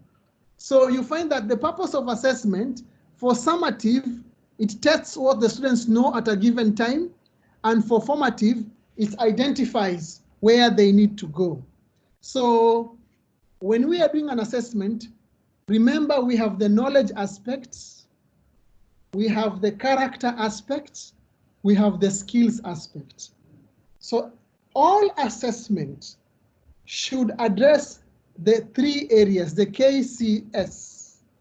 Most of the time, people tend to only look at K, what we know and understand. But remember, we also need to test how we behave and engage in the world. We also need to test how we use what we know. So it is important that when we are setting an assessment, we address all those particular attributes. And assessment helps us to find out what students know or can do. It also helps us to know what should we do next, because it is speaking to us, it's a narrative to us. It also tells us how can we move forward after this particular session. So it is a cyclic nature of when we give an assessment, it helps us as teachers to know when to do something and how to do something and the way to do. I can see Barry has sent something that is good. So when you're doing assessment as learning and for learning, it helps us establish where our learners are and where we want to get them. It helps us know where are we going. So it is giving us a direction, where we are going, and how do we get there. So we are going to do a small quiz. And in this quiz, I'm going to post the link. This is the link, edpuzzle.com. Let me post it in the chat so that we can all go there and do that particular quiz. So the quiz is going to test our learning ability of assessment. What is summative assessment? What is formative assessment? And how do they work together? So that is the quiz that we are going to do shortly. So it's opening up.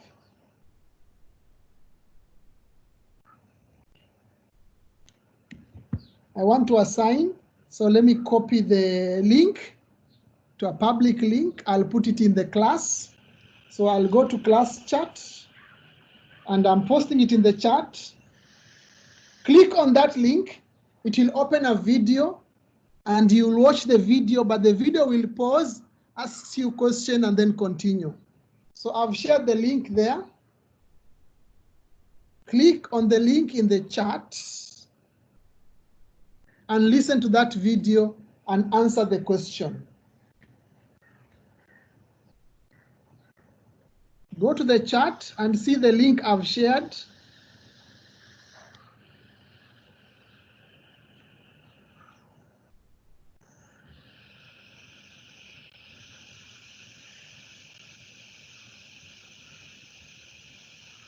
Let me know if you have entered the video. So Edpuzzle is another assessment tool whereby you can record your PowerPoint and you convert it to you do your presentation, save it as a video, and then upload it in Edpuzzle. Then you can pose questions in between the video. The video will play, pause, and it will ask you questions. When you answer the question, it continue playing. So that is what I want you to experience from your side. Click on that link. Daniel, I can see you. Click on the link and then watch that particular video, which is going to play. The video will come out like this. And when you play the video, if you look down here, you can see these dots. These are the questions I have set. So it will pause and ask those questions, and then you will be asked to answer those questions. For example, I can play here and you'll see how it plays.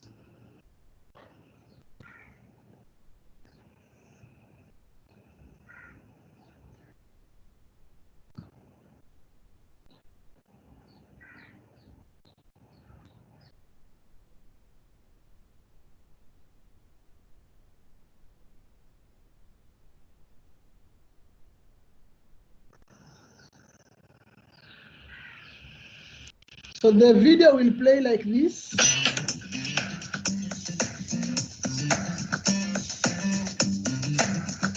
And it will reach a point. You can see it is telling you, watch the video, and once it pauses, it will provide a question which you need to answer. So this is what you'll be seeing from your end. Then you can rewatch or you can continue. If I continue, it will continue playing.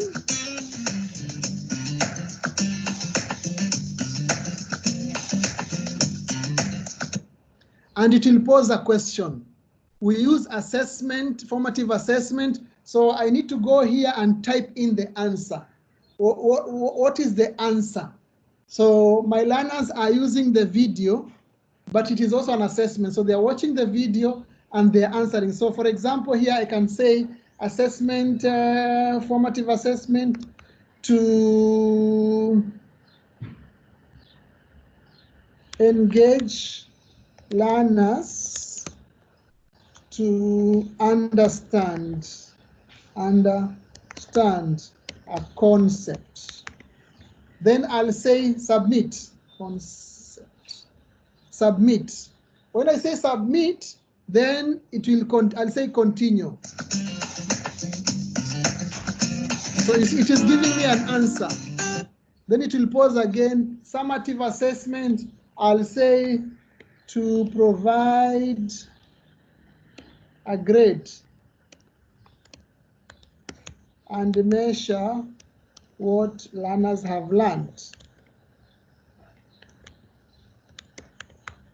Then I'll say submit. So remember, this is a video I created using Pro Tools, and then continue.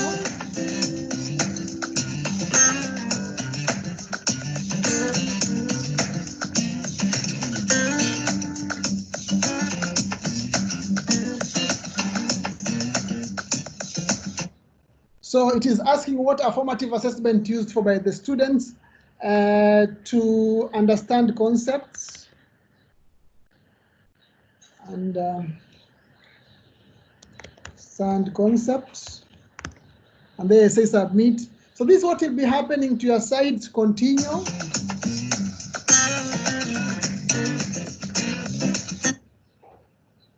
And then summative assessment to know what has been learned, to know their performance, to know their performance for revision. Just putting answers arbitrarily. Submit, continue.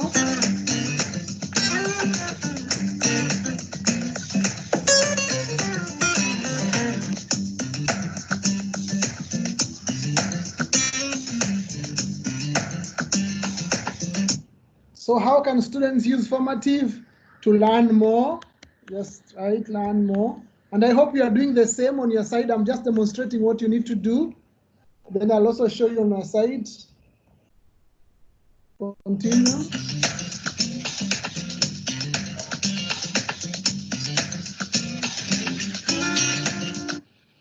So for students to prepare for revision, just typing arbitrarily so that you get a feel. Continue.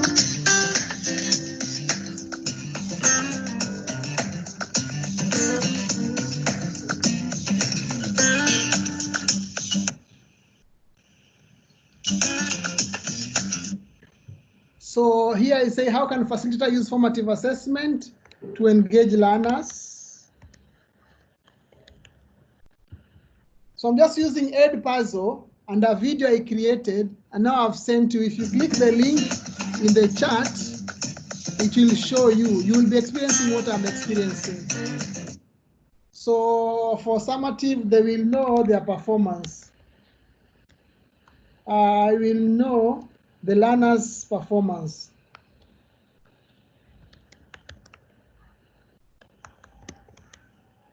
Submit, and you can skip, you can rewatch. And all these answers, as a teacher, I will go and get all of them.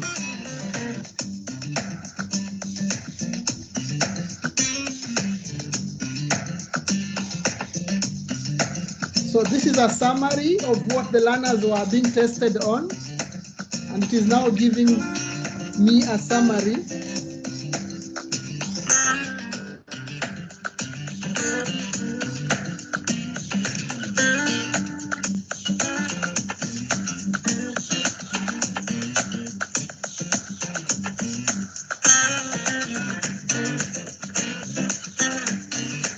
And then it will give me I added some open-ended questions there.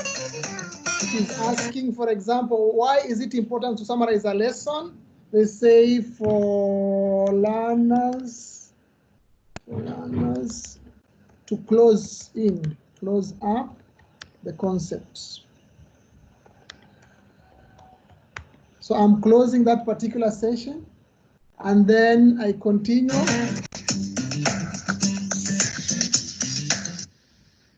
Why do we use formative assessment? Final question, to learn. That's it. So you can use any video, you can create your own. You can also prepare a PowerPoint and make it as a video. And then it will allow the learners to work with that particular video. I hope you have tried in your activity, because if I go to my class, I can check if in my class I have a grade book. I can check the performance, so I can see who submitted and what has happened. But because the one I've given was general, so it was not for any class. But if I had a class, I would come here and see your responses and what you have done for the video. So I will proceed as we are coming to the last thing. The most important point is assessment for learning. And assessment for learning, you can use it in application, you can use a game, you can use an inquiry, you can use practice, you can use a quiz, you can use a test. So you don't finish teaching, then you give a test. You can give a test as you're teaching because it's part of teaching. You can give a game as you're teaching. So assessment is not the end game. It is part of the teaching and learning process. And here you can see what I have said. If formative assessment has been continuously carried out, then the outcome of the summative assessment shouldn't yield any surprises. Charlotte is asking, how do I create a video? You create a PowerPoint, and then you add your voice, and then you save the PowerPoint as a video. So that's how you create it. We can have a hands-on experience another time, but it's possible. You do your PowerPoint. On each PowerPoint, you add a narration. So you are speaking with the learners. And then when you save it as a video. So when you save it as a video, they will be able to see it as a video. I wish I could add a file. You see a small PowerPoint. I did. No, it's not possible. I'm using my phone to track the chat. It's only photos. I wish I could add a small video I had created using a PowerPoint. No, it's not possible. So I'll show you that, but not now. So assessment for learning, assessment as learning, and assessment of learning. So this is a snapshot of what is the difference between the three. One occurs when teachers use inferences about the students to know their progress. The other one occurs when, I've seen unknown has added, use PowerPoint on each slide, add narration, then save as a video. Thank you for that. Then this is how you use assessment for learning. And as we move on, then assessment for learning, Broadfoot tells us assessment for learning is a process for seeking and interpreting evidence for use by learners and teachers to decide where the learners are in their learning. So assessment over time and assessment medium time, this tells you the different types of assessment. So time, length, impact determines the type of assessment. You can use across the school. It can be 6 weeks or 1 year. You can use to monitor. It can be within the term. You can use 1 to 6 weeks. You can use to involve students to be peer assessor. So students have a peer assessment on each other. For long term, short term, it can be within a lesson. It can be a minute by minute as you're developing your lesson. Like today, so far we have done over 6 assessments within 2 hours. So you can do it within, because the purpose is for engagement. The purpose is for understanding. The purpose is for responsiveness. So you find that when you're talking about assessment, we can have narrow assessment, which is multiple choice, but it can go to projects whereby they do research and they identify the work which they have done. So this is the spectrum of assessment over time, from multiple choice to long-term portfolio, where a learner can put all their activity over time, and when they're in grade 3 or grade 6, grade 9 or grade 12, they can showcase what they have been learning over time. So we're going to do a very small activity. And here I'm going to give you 8 principles. And these 8 principles, I want you to tell me which side. Is it a formative assessment? Is it summative? Is it both? Or you are not sure? So I'll be looking at the charts and then I will click on what you have said. So we'll go for the first one. Develop the capacity for peer and self-assessment. Is it formative? Is it summative? Or you are not sure? Or is it both? I'm looking at your chart to see what you're saying, or you can unmute yourself and give us the answer.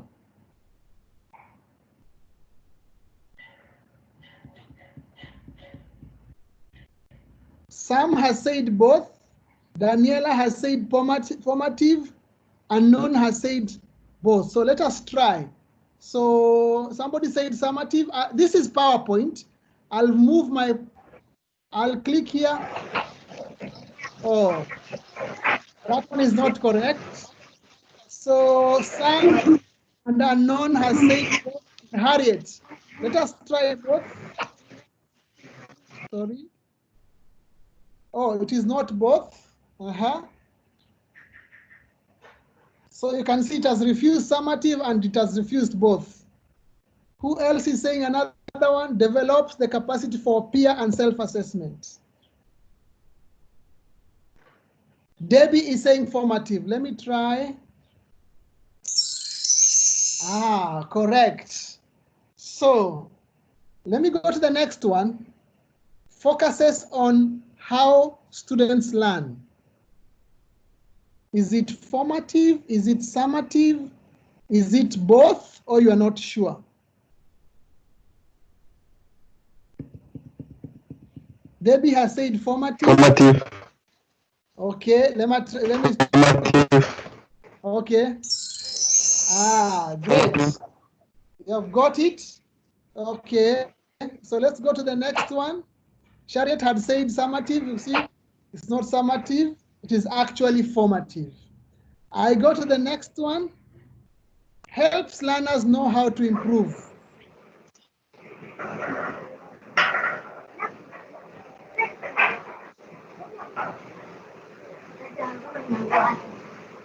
Is it formative, summative? Is it both, or you're not sure? Both. No, formative. Somebody has said formative. Somebody has said formative. Okay, can I try formative? See, Lawrence has said formative. Correct. Okay, correct. Promotes understanding of goals and criteria. Is it formative, summative, or both, or not sure? Mina is saying D. D is which one, Mina? We don't have D.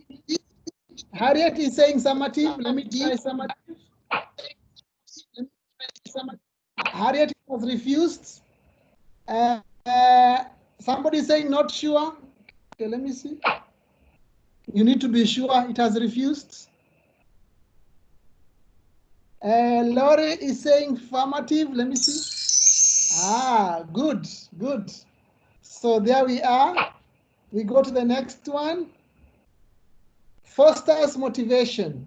Is it formative, summative and formative, or is it, are you not sure? Debbie is saying both. Let me try both.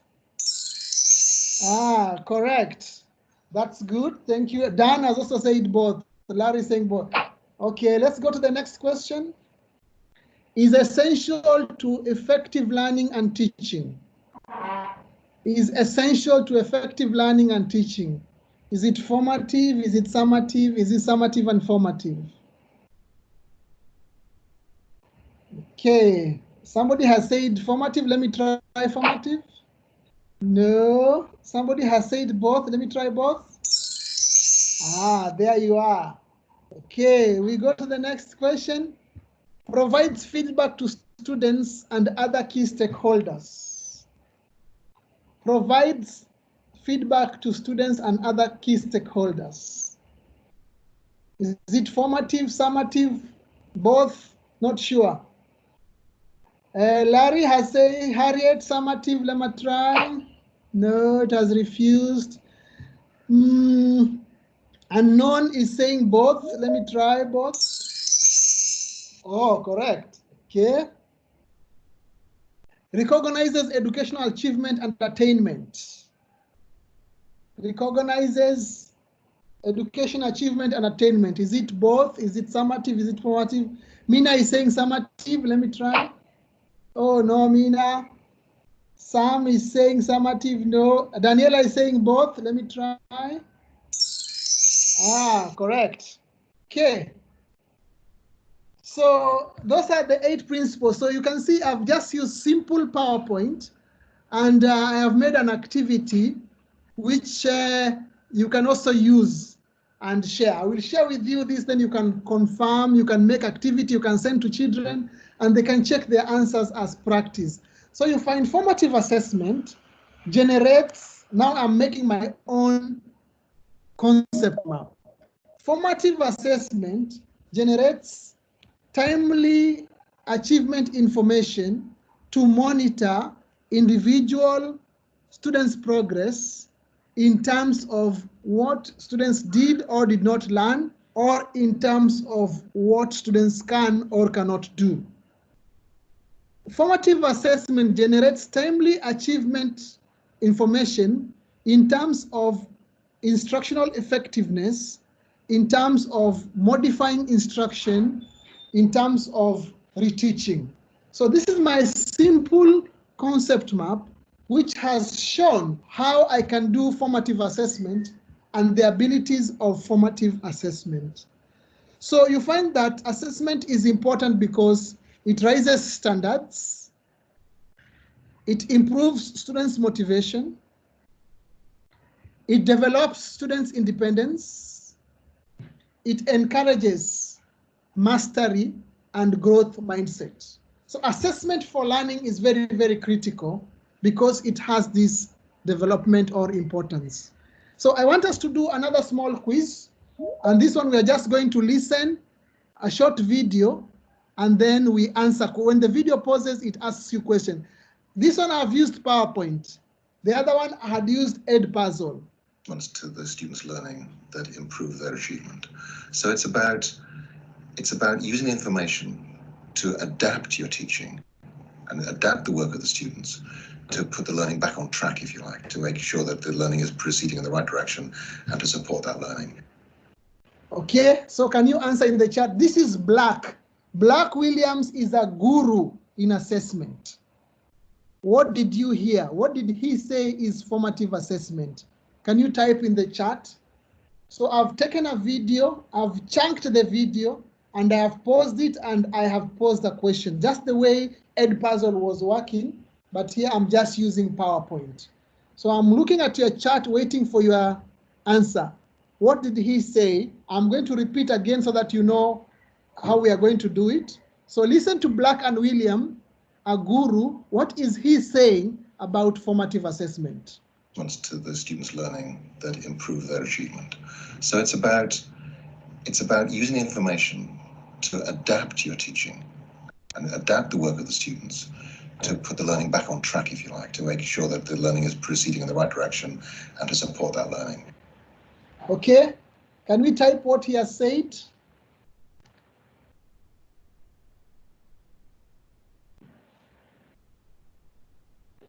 I'm waiting at the chat, at least to see 2 or 3 saying what he has said. To adapt my teaching to the students' need. Excellent, Sam, thank you. Use information to track. Is the use of info to adapt the teaching back. Excellent, so 3 people have shared. I'll continue, watch the next segment. Support that learning.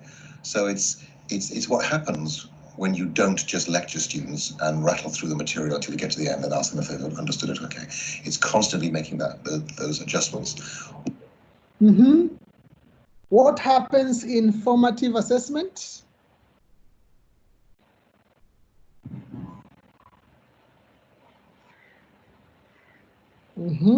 Yes. Harriet has said using information to adapt to what students need. What happens in formative assessment? Constantly making adjustment of instruction. Debbie, thank you. Carried out throughout the lesson. Thank you, Sam. Constantly making adjustment, a non-user, not allowing students to just run through. Excellent. So let's listen to the next part. Those adjustments. One of the ways I like to talk about it is just imagine what would happen if a pilot flew like many teachers assess. So I flew back from Seattle a few weeks ago. Just imagine what the pilot would have done. He would have flown east for 9 hours, and then after 9 hours, he'd say it's time to land. So he'll put the plane down, and he'll ask, "Is this London?" And of course, even if it's not London, he says, "Well, everybody's got to get off because I've got to get onto the next journey."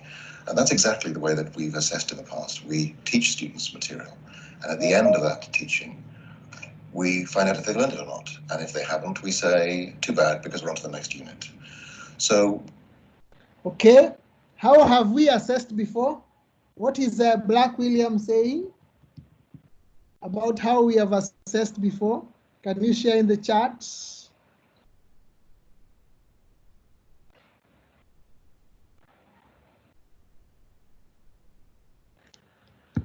Share in the chat what you are saying about how we have assessed before.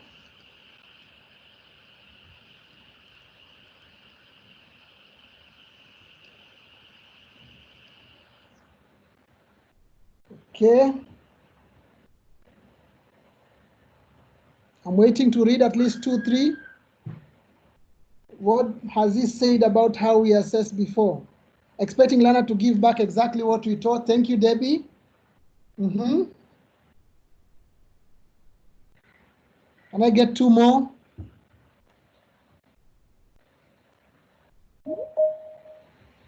Can I get 2 more?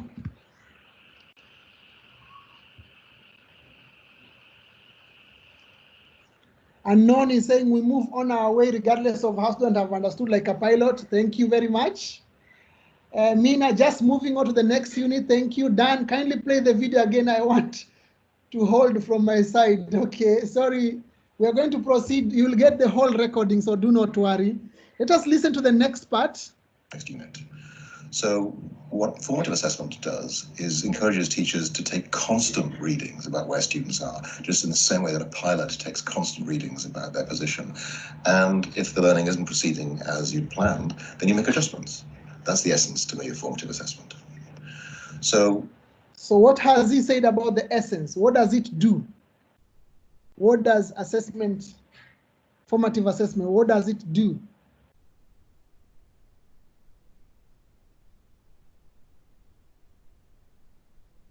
It encourages teacher to take constant reading of the understanding. Thank you, Dan. You unknown user encourages teachers to monitor and track understanding. Thank you. Let's have one more. So this is PowerPoint. I've just used PowerPoint, taken a video, trimmed it, keeps the students, Debbie keeps the teacher updated on where the students are. Harriet, we should stop and check our methodologies. Daniela, when you plan, you make constant adjustments. Sam helps teacher to adjust where necessary. Okay, let's go to the last one. So the reason I think that formative assessment is the right focus is because assessment is the bridge between teaching and learning. It's only through assessment of some kind that you know whether what has been taught has been learned. And that's why I think this focus on this assessment process, minute by minute and day by day, not at the end of a sequence of learning, minute and day by day, allows teachers to reflect on their practice and make small steps in improving their practice in a more powerful way than anything we've seen before. So what is assessment? According to Black William, the guru of assessment, what was his closing remarks regarding what is assessment? It is the bridge between teaching and learning. Dan, it is what you taught, what the learners understood. Thank you. The bridge between teaching and learning. Sam, Harriet, through assessment, we get to know whether what has been taught has been learned. Thank you very much. So I've just used PowerPoint and paused the video and brought in my words coming out. And I'm sure in the next session, we'll be working on how do you do all this. I wanted you to experience them first and also see. So when you talk about an inclusive assessment, you're saying an assessment function formatively to the extent that evidence about student achievement is elicited, interpreted, and used by teachers, learners, or their peers to make decisions about future instruction that are likely to be better or better founded than the decision that would have been taken in the absence of that evidence. So it is like a very important tool which helps us as we are moving forward on what to do. You can see they are eliciting, interpreted, and used by teachers or their peers to make decisions and to ensure that we are likely to move forward. So those are the key words from that particular statement of what is inclusive assessment.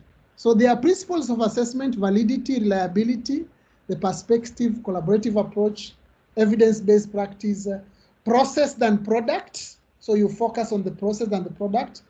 Giving constructive feedback, not good, fair, you can do better, there's room for improvement. Those are praises. So giving constructive feedback, making sure that assessment is ipsative. Ipsative means if I got 50 last time, you compare with my 53 this time. You don't compare by Midamos 70.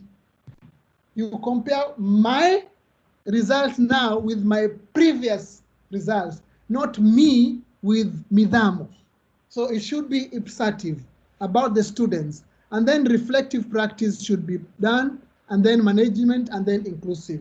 So that is the underpinning of assessment. So I'm sure we have all enjoyed. You look at this diagram, you can't see it properly, but it breaks down. This is by Black and William.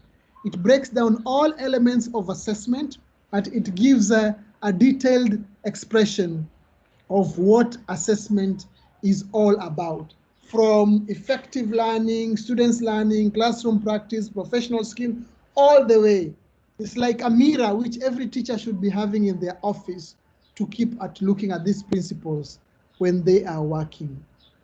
Now, when you're finishing your lesson, as you're finishing your lesson, you come with checking for understanding. So we started with a quiz to know what we know. We have been doing quizzes to deepen our understanding. Now as you are closing your lesson, always reserve 5 minutes to check understanding or to do metacognition. This is now assessment of learning. So in this case, I'm asking you to write 3 things that you have liked, 2 things that you will implement, and 1 question which you still have. Use this link here, https:/tinyurl.com/PLS-reflection. I will type it in the chat. Let me type it in the chat so those who just want to click, you can click on it. But use it, because now what I'm doing is I'm doing the final part, assessment of learning.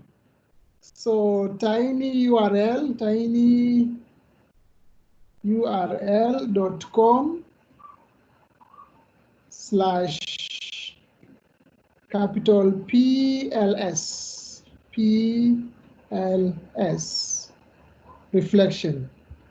Do not rush your lessons to the end, because if you don't tie them, nobody will understand.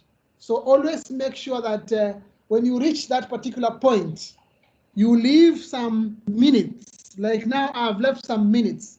We have 4 minutes to have done 2 hours and a half. So I've left some minutes for us to wrap up this particular session. And I want us to go to this particular link and fill in that particular quiz. It is asking 3 things that you liked, 2 things that you will implement, 1 question that you still have. Remember, this is still, I'm checking your understanding, but I'm proposing it in a way that you have owned it. You are moving away with it. So let's go to that link. I want to open it so that I see who is answering. https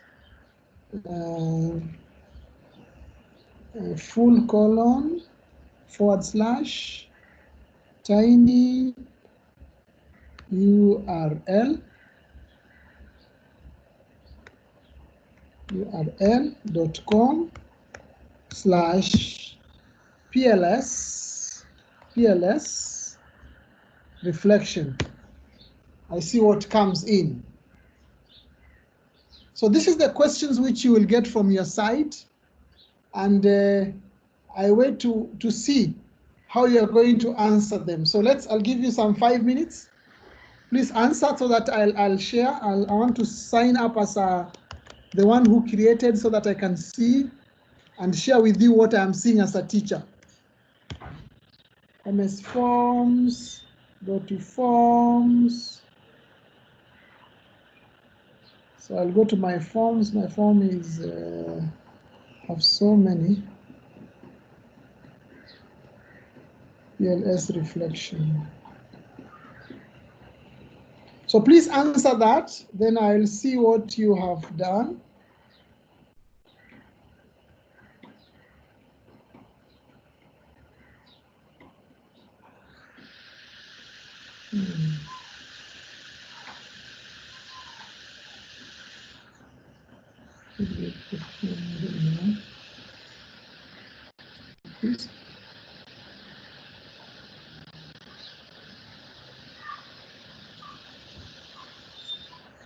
Not this one. Yeah, I don't think it's this one. 3 things you like, 2 things that you... So please answer that, exploring assessment PMS. So I need to go to exploring assessment.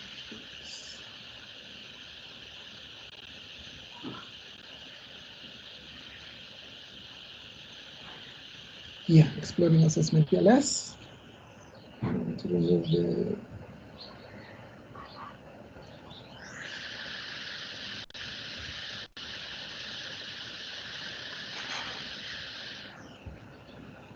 So I want to see your responses. Nobody has posted ready. So you can see my screen. I want to see what you're going to say. No, it should not ask you to log in, because let me just change its settings. Oh, sorry. I'm changing the setting. Try now. Initially, it was supposed to ask you to log in. Now it won't ask you. Try again now. Sorry, the setting I had set is only people in my organization. Now I've made it open. Sorry about that. Now try it again, and it won't ask you. Yes, Tairu, try again. It won't ask you now. Go back to the link, click the link again, and try. It won't ask you now because my setting were for the organization only, but now I have opened it up. It is the setting. So I'm pasting it again. Just click on that again and try now. It is going to work. Post if it is working. Post a message if it is working. So it's always good to check with your learners if it is working. So I'm now wrapping up my session. You can see I've saved some time because reflection is very critical, and I want us to share. So please write if it is working in the chat so that I know. Sorry, I had locked it off. That was my mistake. It has nothing to do with technology. Daniela is saying, yes, it is working. Excellent. So can we type in the question? Thank you, Daniela. Let's enter some responses.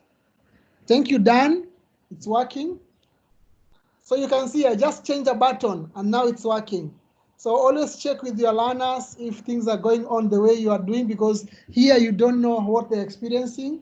So answer those 3 questions, and I can see who has responded. 3 things that you liked about this session, 2 things that will be implemented. It's called a 3-2-1 strategy. 3 things you have liked, 2 things you're going to implement, 1 question you still have.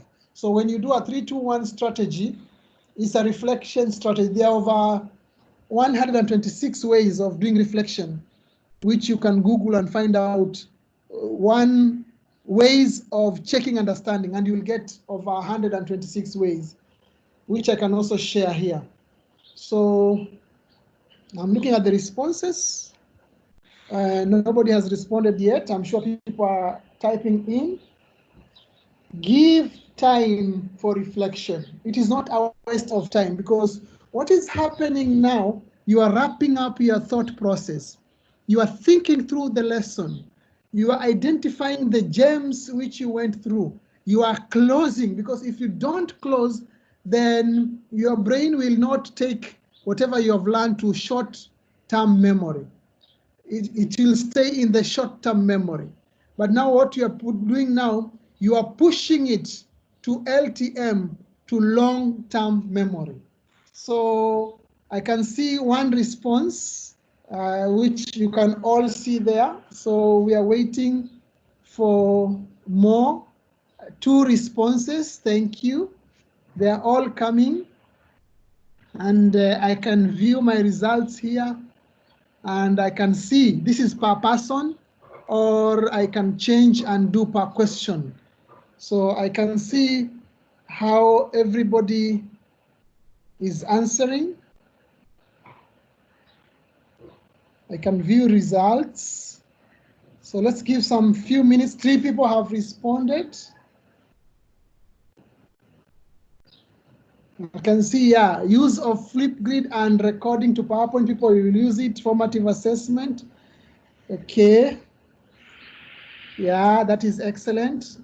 3 people, we are 23, so the more we answer, the better, because it will give us some way forward on what we have said. 4 people have responded. Thank you very much. We are 23 and 4 have responded. So I know we are getting late for lunch. We'll break shortly for lunch. But what we are inputting, what we are learning here is useful, and we'll use it more. I can see Abdi Kadir, your hand is up. Can you say something, Abdi? My colleague Abdi is here with me. Abdi, can you unmute and say something?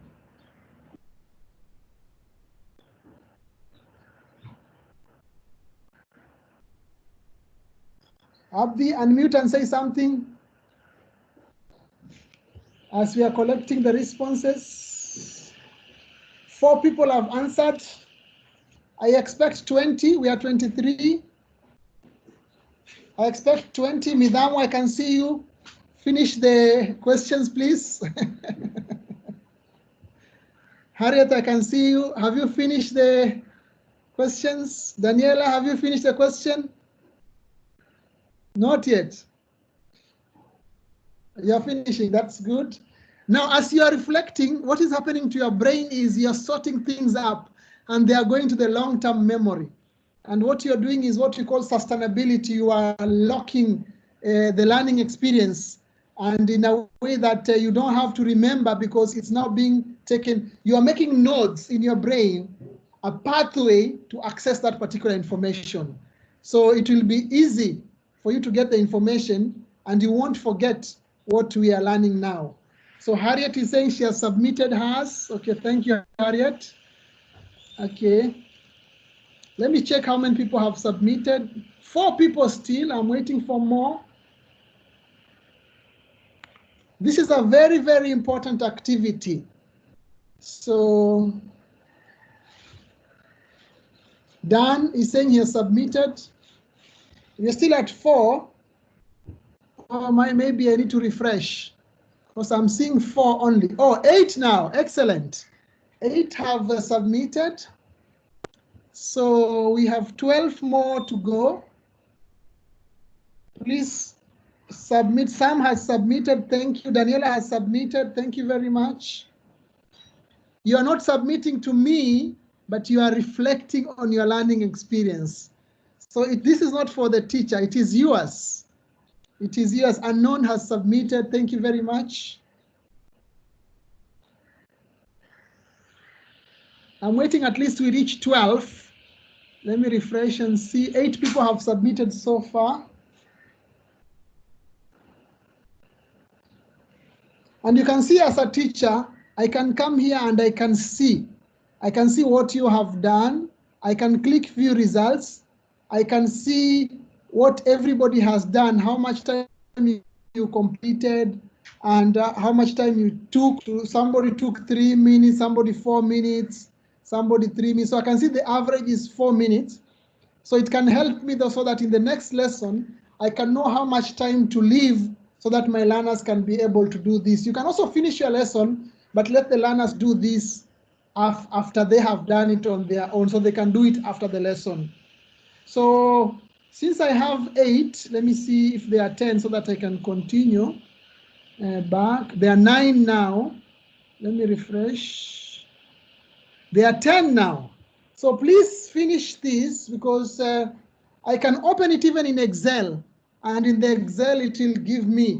I'll do it in Excel, share it with the administration, then they will share it with you, and they will see what have you taken from this particular session. So it is very important for your planning. There is no name, so they don't know who said what, but they will see what this cohort has agreed on. What are you taking forward from this particular session? So I'm still waiting for some as we are closing. I'm waiting for some few people, 10. At least we reach 20. It is 11 now. Continue finishing your responses, because the next activity we are now going to close with another activity. That's why I want this to be closed, so that we don't leave things happening. And 11 out of 20. We're not doing well. I want 15 so that we can proceed. At least 15 out of 20 will give us a representation of the group. It will give us a representation of the group.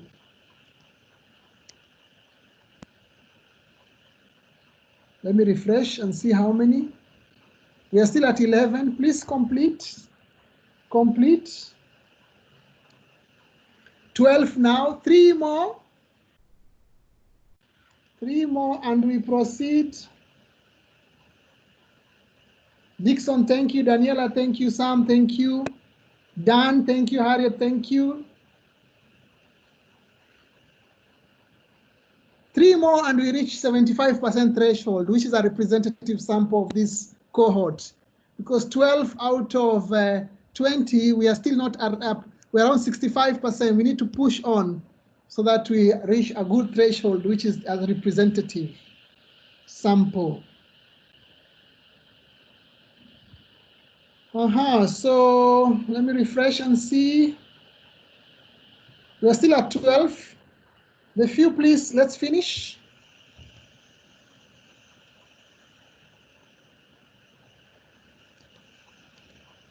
And as we are finishing, we're now coming to the end of the session, which was almost 3 hours, but I think it was a good learning lesson. So when we are planning our lesson, we need to realize that a lesson has critical elements. One, whether it is remote learning or face-to-face learning, the lesson must have these ingredients for it to be an effective lesson. And here we are talking about the learning area. You need to indicate what is your learning area. Is it English? Is it geography? That is very critical. The other critical thing is the learning outcome. And you have seen the learning outcome must address the triple H. You need a knowledge, you need an application, you need appreciation.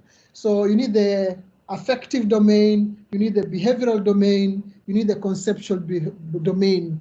You need what do they know, what can they do, how do they feel. So each lesson should be packaged with all those attributes. And then you now formulate the learning activity. And you can decide the learning activity to be online or offline. The first one is recapping or eliciting idea, where we have assessment as learning, whereby you ask them question to check if they understood what they had before, or you give them a quiz to know, for you to know what do they know about what you are going to teach. In this session, I modeled that. We started with a quiz on assessment for learning. So you give something when they start so that you know where are they. Then the next thing is now you do instruction, assessment for learning, where you are modeling, as I have done, you're doing instruction, you're doing collaboration, you're doing exploration. So you do some assessment as you are teaching. You bring assessment on board the way we have done over 7 assessments as we are doing. And then as you are coming to finish, you do assessment of learning, whereby you want to check, have they understood? And you saw from us, we also did assessment of learning. Let me check what are the numbers now in our assessment of learning. There were 12 previously. Let me refresh. Oh, we are still at 12. Okay. So these are the 3 parts which you need to graduate your lesson of assessment as learning, assessment for learning, and assessment of learning. So each lesson should have the assessment ingredient so that they are embedded in it, so that when the learners are learning, they are able to assess as learning, assess for learning, and assessment of learning. So that is very, very critical as you are doing your session. So let's do a self-evaluation. We go to menti.com. We're now closing our session. And we are doing the final assessment of the self of our learning process. Go to menti.com and enter that code, menti.com, enter the code 384387, menti.com.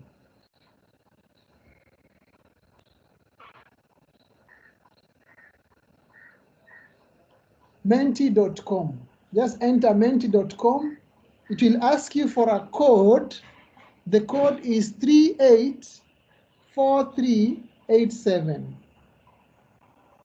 384387. I've entered in the chat. Just click the link in the chat.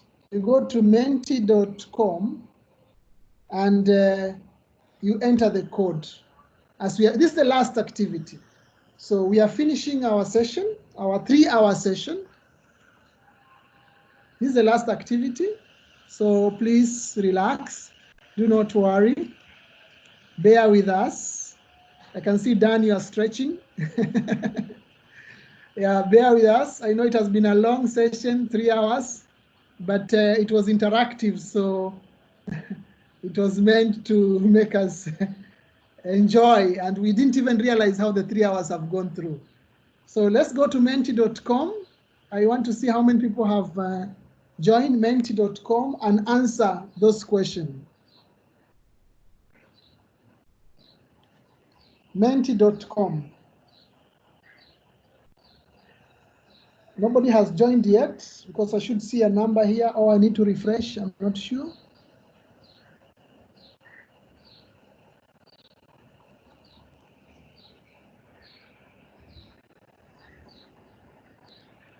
Menti.com, and just click on that link and enter that code.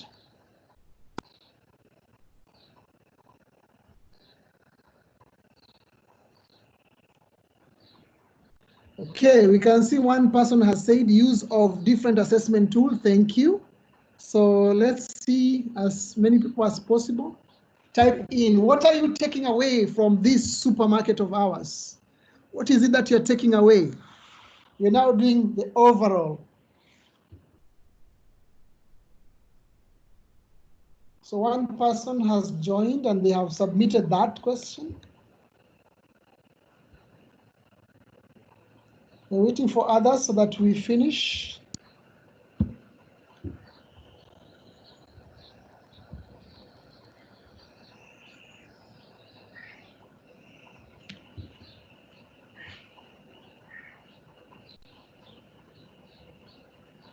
Let's get more. If you're having a challenge, let us know in the chat. Okay, 3 people. The fact that I've been able to know the difference between formative and summative, thank you.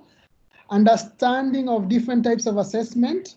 For us or for people, I can use varied tool for assessment. Thank you very much. Those are 5 people. A vast collection of online learning, teaching, and assessment tool.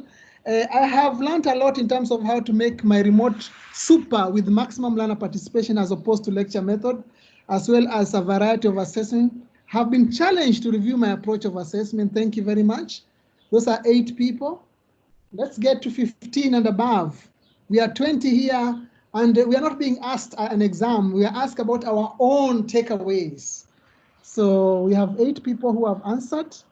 Can we have another 8 so that we see how the whole class is thinking about this 3-hour session? We are just coming to a close. Yes, a number of tools to use both in summative and formative assessment.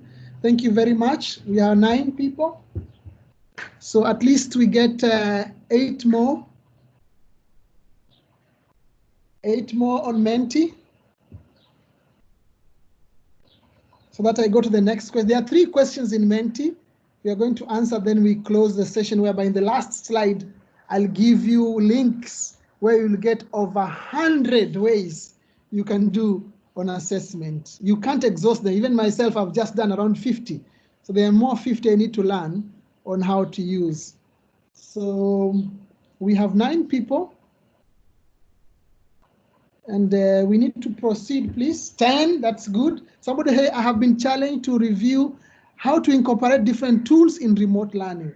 Excellent, we have 10. Can we have 5 more so that we go to the next question? So you can see these are all responses from our peers and what they are taking away. So it's clear that when you are teaching a lesson, everybody goes away with something different. And you can see clearly here that we are all living with something different. So 10 people. So we are going to go to the next question as the other are answering, but I'm not feeling comfortable with 50. I want 50 plus 1, so I'll wait for one person because now we are 20 and 10 have answered. I'm not comfortable with 50% because 50 you can go either side. So can I have one more person so that I can proceed? I'm right at 50%, and I will be glad if I get one more person so that I surpass the 50 plus.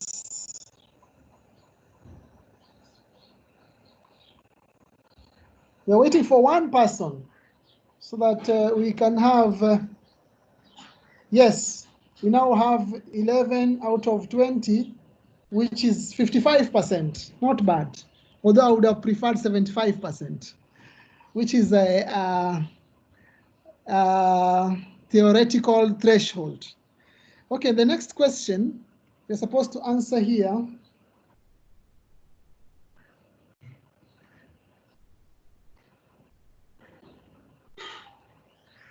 So we are in Mentimeter. I'll go to the next question. And this question is, how well are you in the following? All these are things which we learned. So I would like you to score them in terms of frequency and knowledge. So you have 10 things that we have taken away from today. So according to you, how do you rate yourself in the different levels? How do you rate yourself? And I think I'll give this some time. Let us answer this quickly. So there are 10 things which are coming up on your computer or on your phone, and you put them out of 10. Where are you?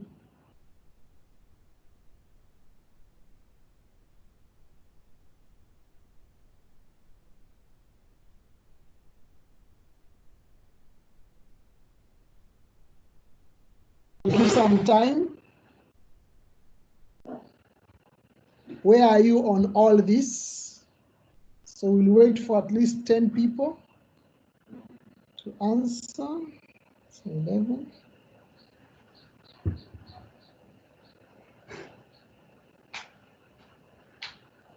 There are 10, and you are scoring in terms of how would you wish to implement them, and how confident are you in terms of the knowledge and skills. So here I'm checking two things. I'm checking knowledge skills together, and I'm checking the application, your willingness to apply. And you can see at least somebody has done, that is one person. What you can see there is one person. And this is how the person feels about their confidence in this particular. Thank you very much for that. Let us wait for our colleagues so that we can see the cohort. Daniela, you are saying you're lost. you should be in menti.com. If you are out, then you can log in again, because you are supposed to rank. For example, number 1, learners understanding how and when they will be assessed. Will you be using it frequently? You put it where, yeah, somebody is saying in the continuum, just click where you want to be. Thank you, Unknown. Unknown is really helping me in this. I need to know who this person is, though they chose to be unknown user. So one person has shared. Let us enter our promissory response to see where are we, how confident are we? Oh, Unknown is my colleague, Abdi. Thank you, Abdi. Thank you very much. Thank you, Dan, for that. Abdi is a principal of Mwangaza Secondary School.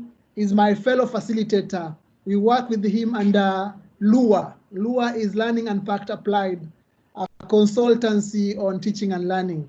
So he's a principal and he's my colleague. So 2 people have answered. Thank you very much.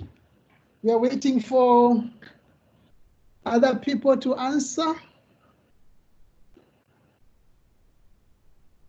And you can see on the screen, we are getting our collective responsibility, our collective response. And after this, I'll be able to pull out in each area and send to Sam so that he can see in each area, where are we? And this is not an exam. We are just reflecting on a mirror on how we are going to implement the things we learned and the level of confidence, because this can inform our next PD if it will be requested for. It will tell us what prescription will be required for us on how to improve. So 4 people have answered. We need 11 more. It's not an exam, it's how are you feeling? For example, in involving students, what do you feel 1 to 5? 5 people have answered, and you can see how our responses are clustering. Most of the time I hide like that so that you don't see what people are answering, so that it does not influence you to answer the same, because for students, sometimes they like to answer what everybody else has done. I like hiding, but now since I'm dealing with adults, I can show, because they're just sharing what they think is their feelings about. So we have 7 people. 7 people is still not good. It's around 25%. Around 6, is it 7 out of 20?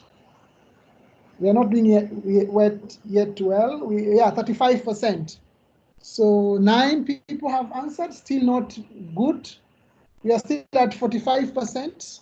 So Dan has submitted, thank you, Dan. But we are still at 45%. I want us to reach at least 50 plus 1 so that we can have a very representative sample of our class. Thank you, Abdi. I can see you have submitted. So we are having 2 more people. Then at least we can have 55%.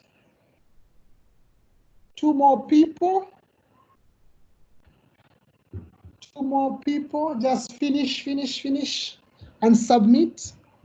Press submit down there. Once you have done your scaling, you'll see submit.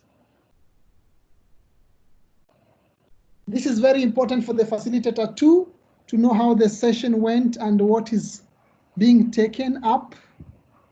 So we're waiting for 2 more people so that we have 50 plus. But ideally, I would have waited for everybody to answer, because that is much better for all of us. 2 more people, please press that submit. And we have 3 minutes, so that time is almost over to 1 o'clock. 1 more person to go. Now we are 10. Just 1 person. Oh, good. There we are. So you can still continue to finish if you are finishing and submitting. But now let's hear about our confidence. How confident are we that every student in our class can improve? That's the final question. How confident are we? 1 person has answered.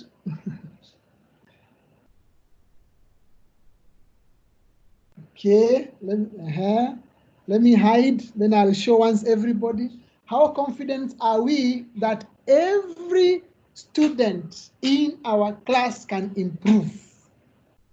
How confident are we that every 7 people have answered? We need 4 more people. And then we are coming to the end of our session. 8, so we have 3 more people. 9, we need 2 more people. I don't feel that you are being marginalized. It is in the interest of time that I'm having this timeline of saying 11 people. I appreciate each and every person, the 20 of us, plus my 2 colleagues, Dixon and Abvi. I appreciate everybody. It's just that because of the time factor, I would like, this thing should have taken 4 hours, but now we need to compress it. So we want 1 more excellent. So this is how we feel. And this is good news that we are very confident and 3 are very, very confident. And I like to go to the PowerPoint and finish our session today. So you can take a screenshot.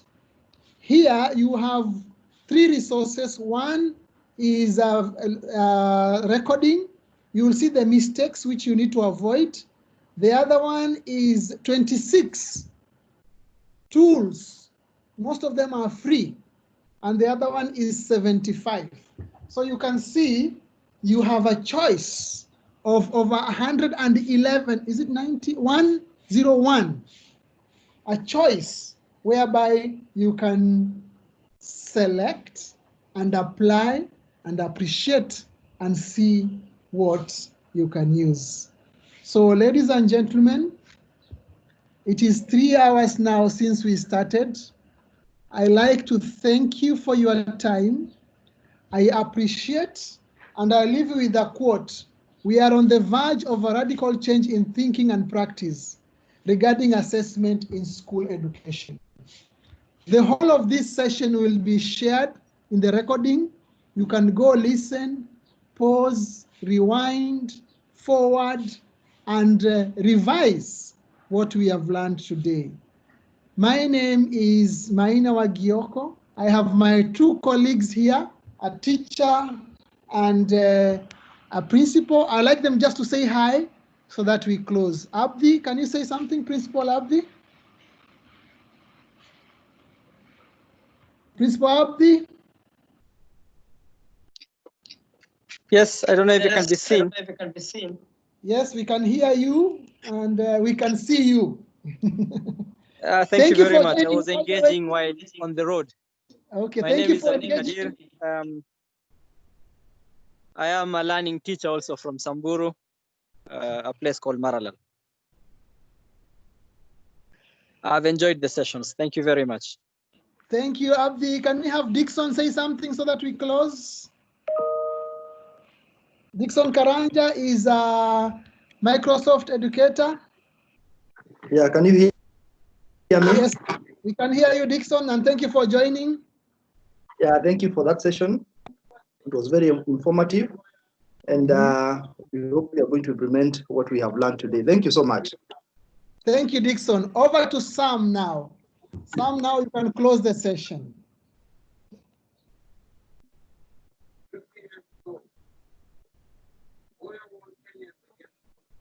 Sam, can you close the session?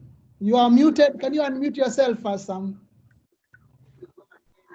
Thank you very much, Dr. Gioko.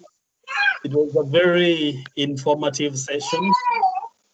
I'm very sure that in as much as we might feel we've gotten an overload of information, it is useful information, and that is why we are looking forward to the recording.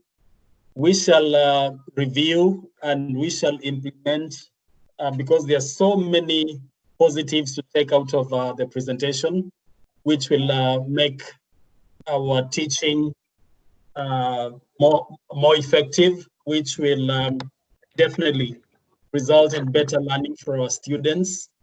And more importantly, I think our assessment, personally, let me not speak for anyone, probably I was rusting a lot, probably I was becoming a little bit archaic, and now I have every reason to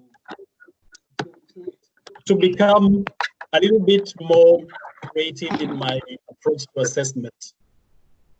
Thank you very much, Dr. Gioko. Thank you very much, teachers, for forgive us for stealing your Madaraka Day, but I believe from a professional point of view, it was a productive use of time. Thank you very much. Asanteni sana na kwaherini. Thank you. Bye. Bye.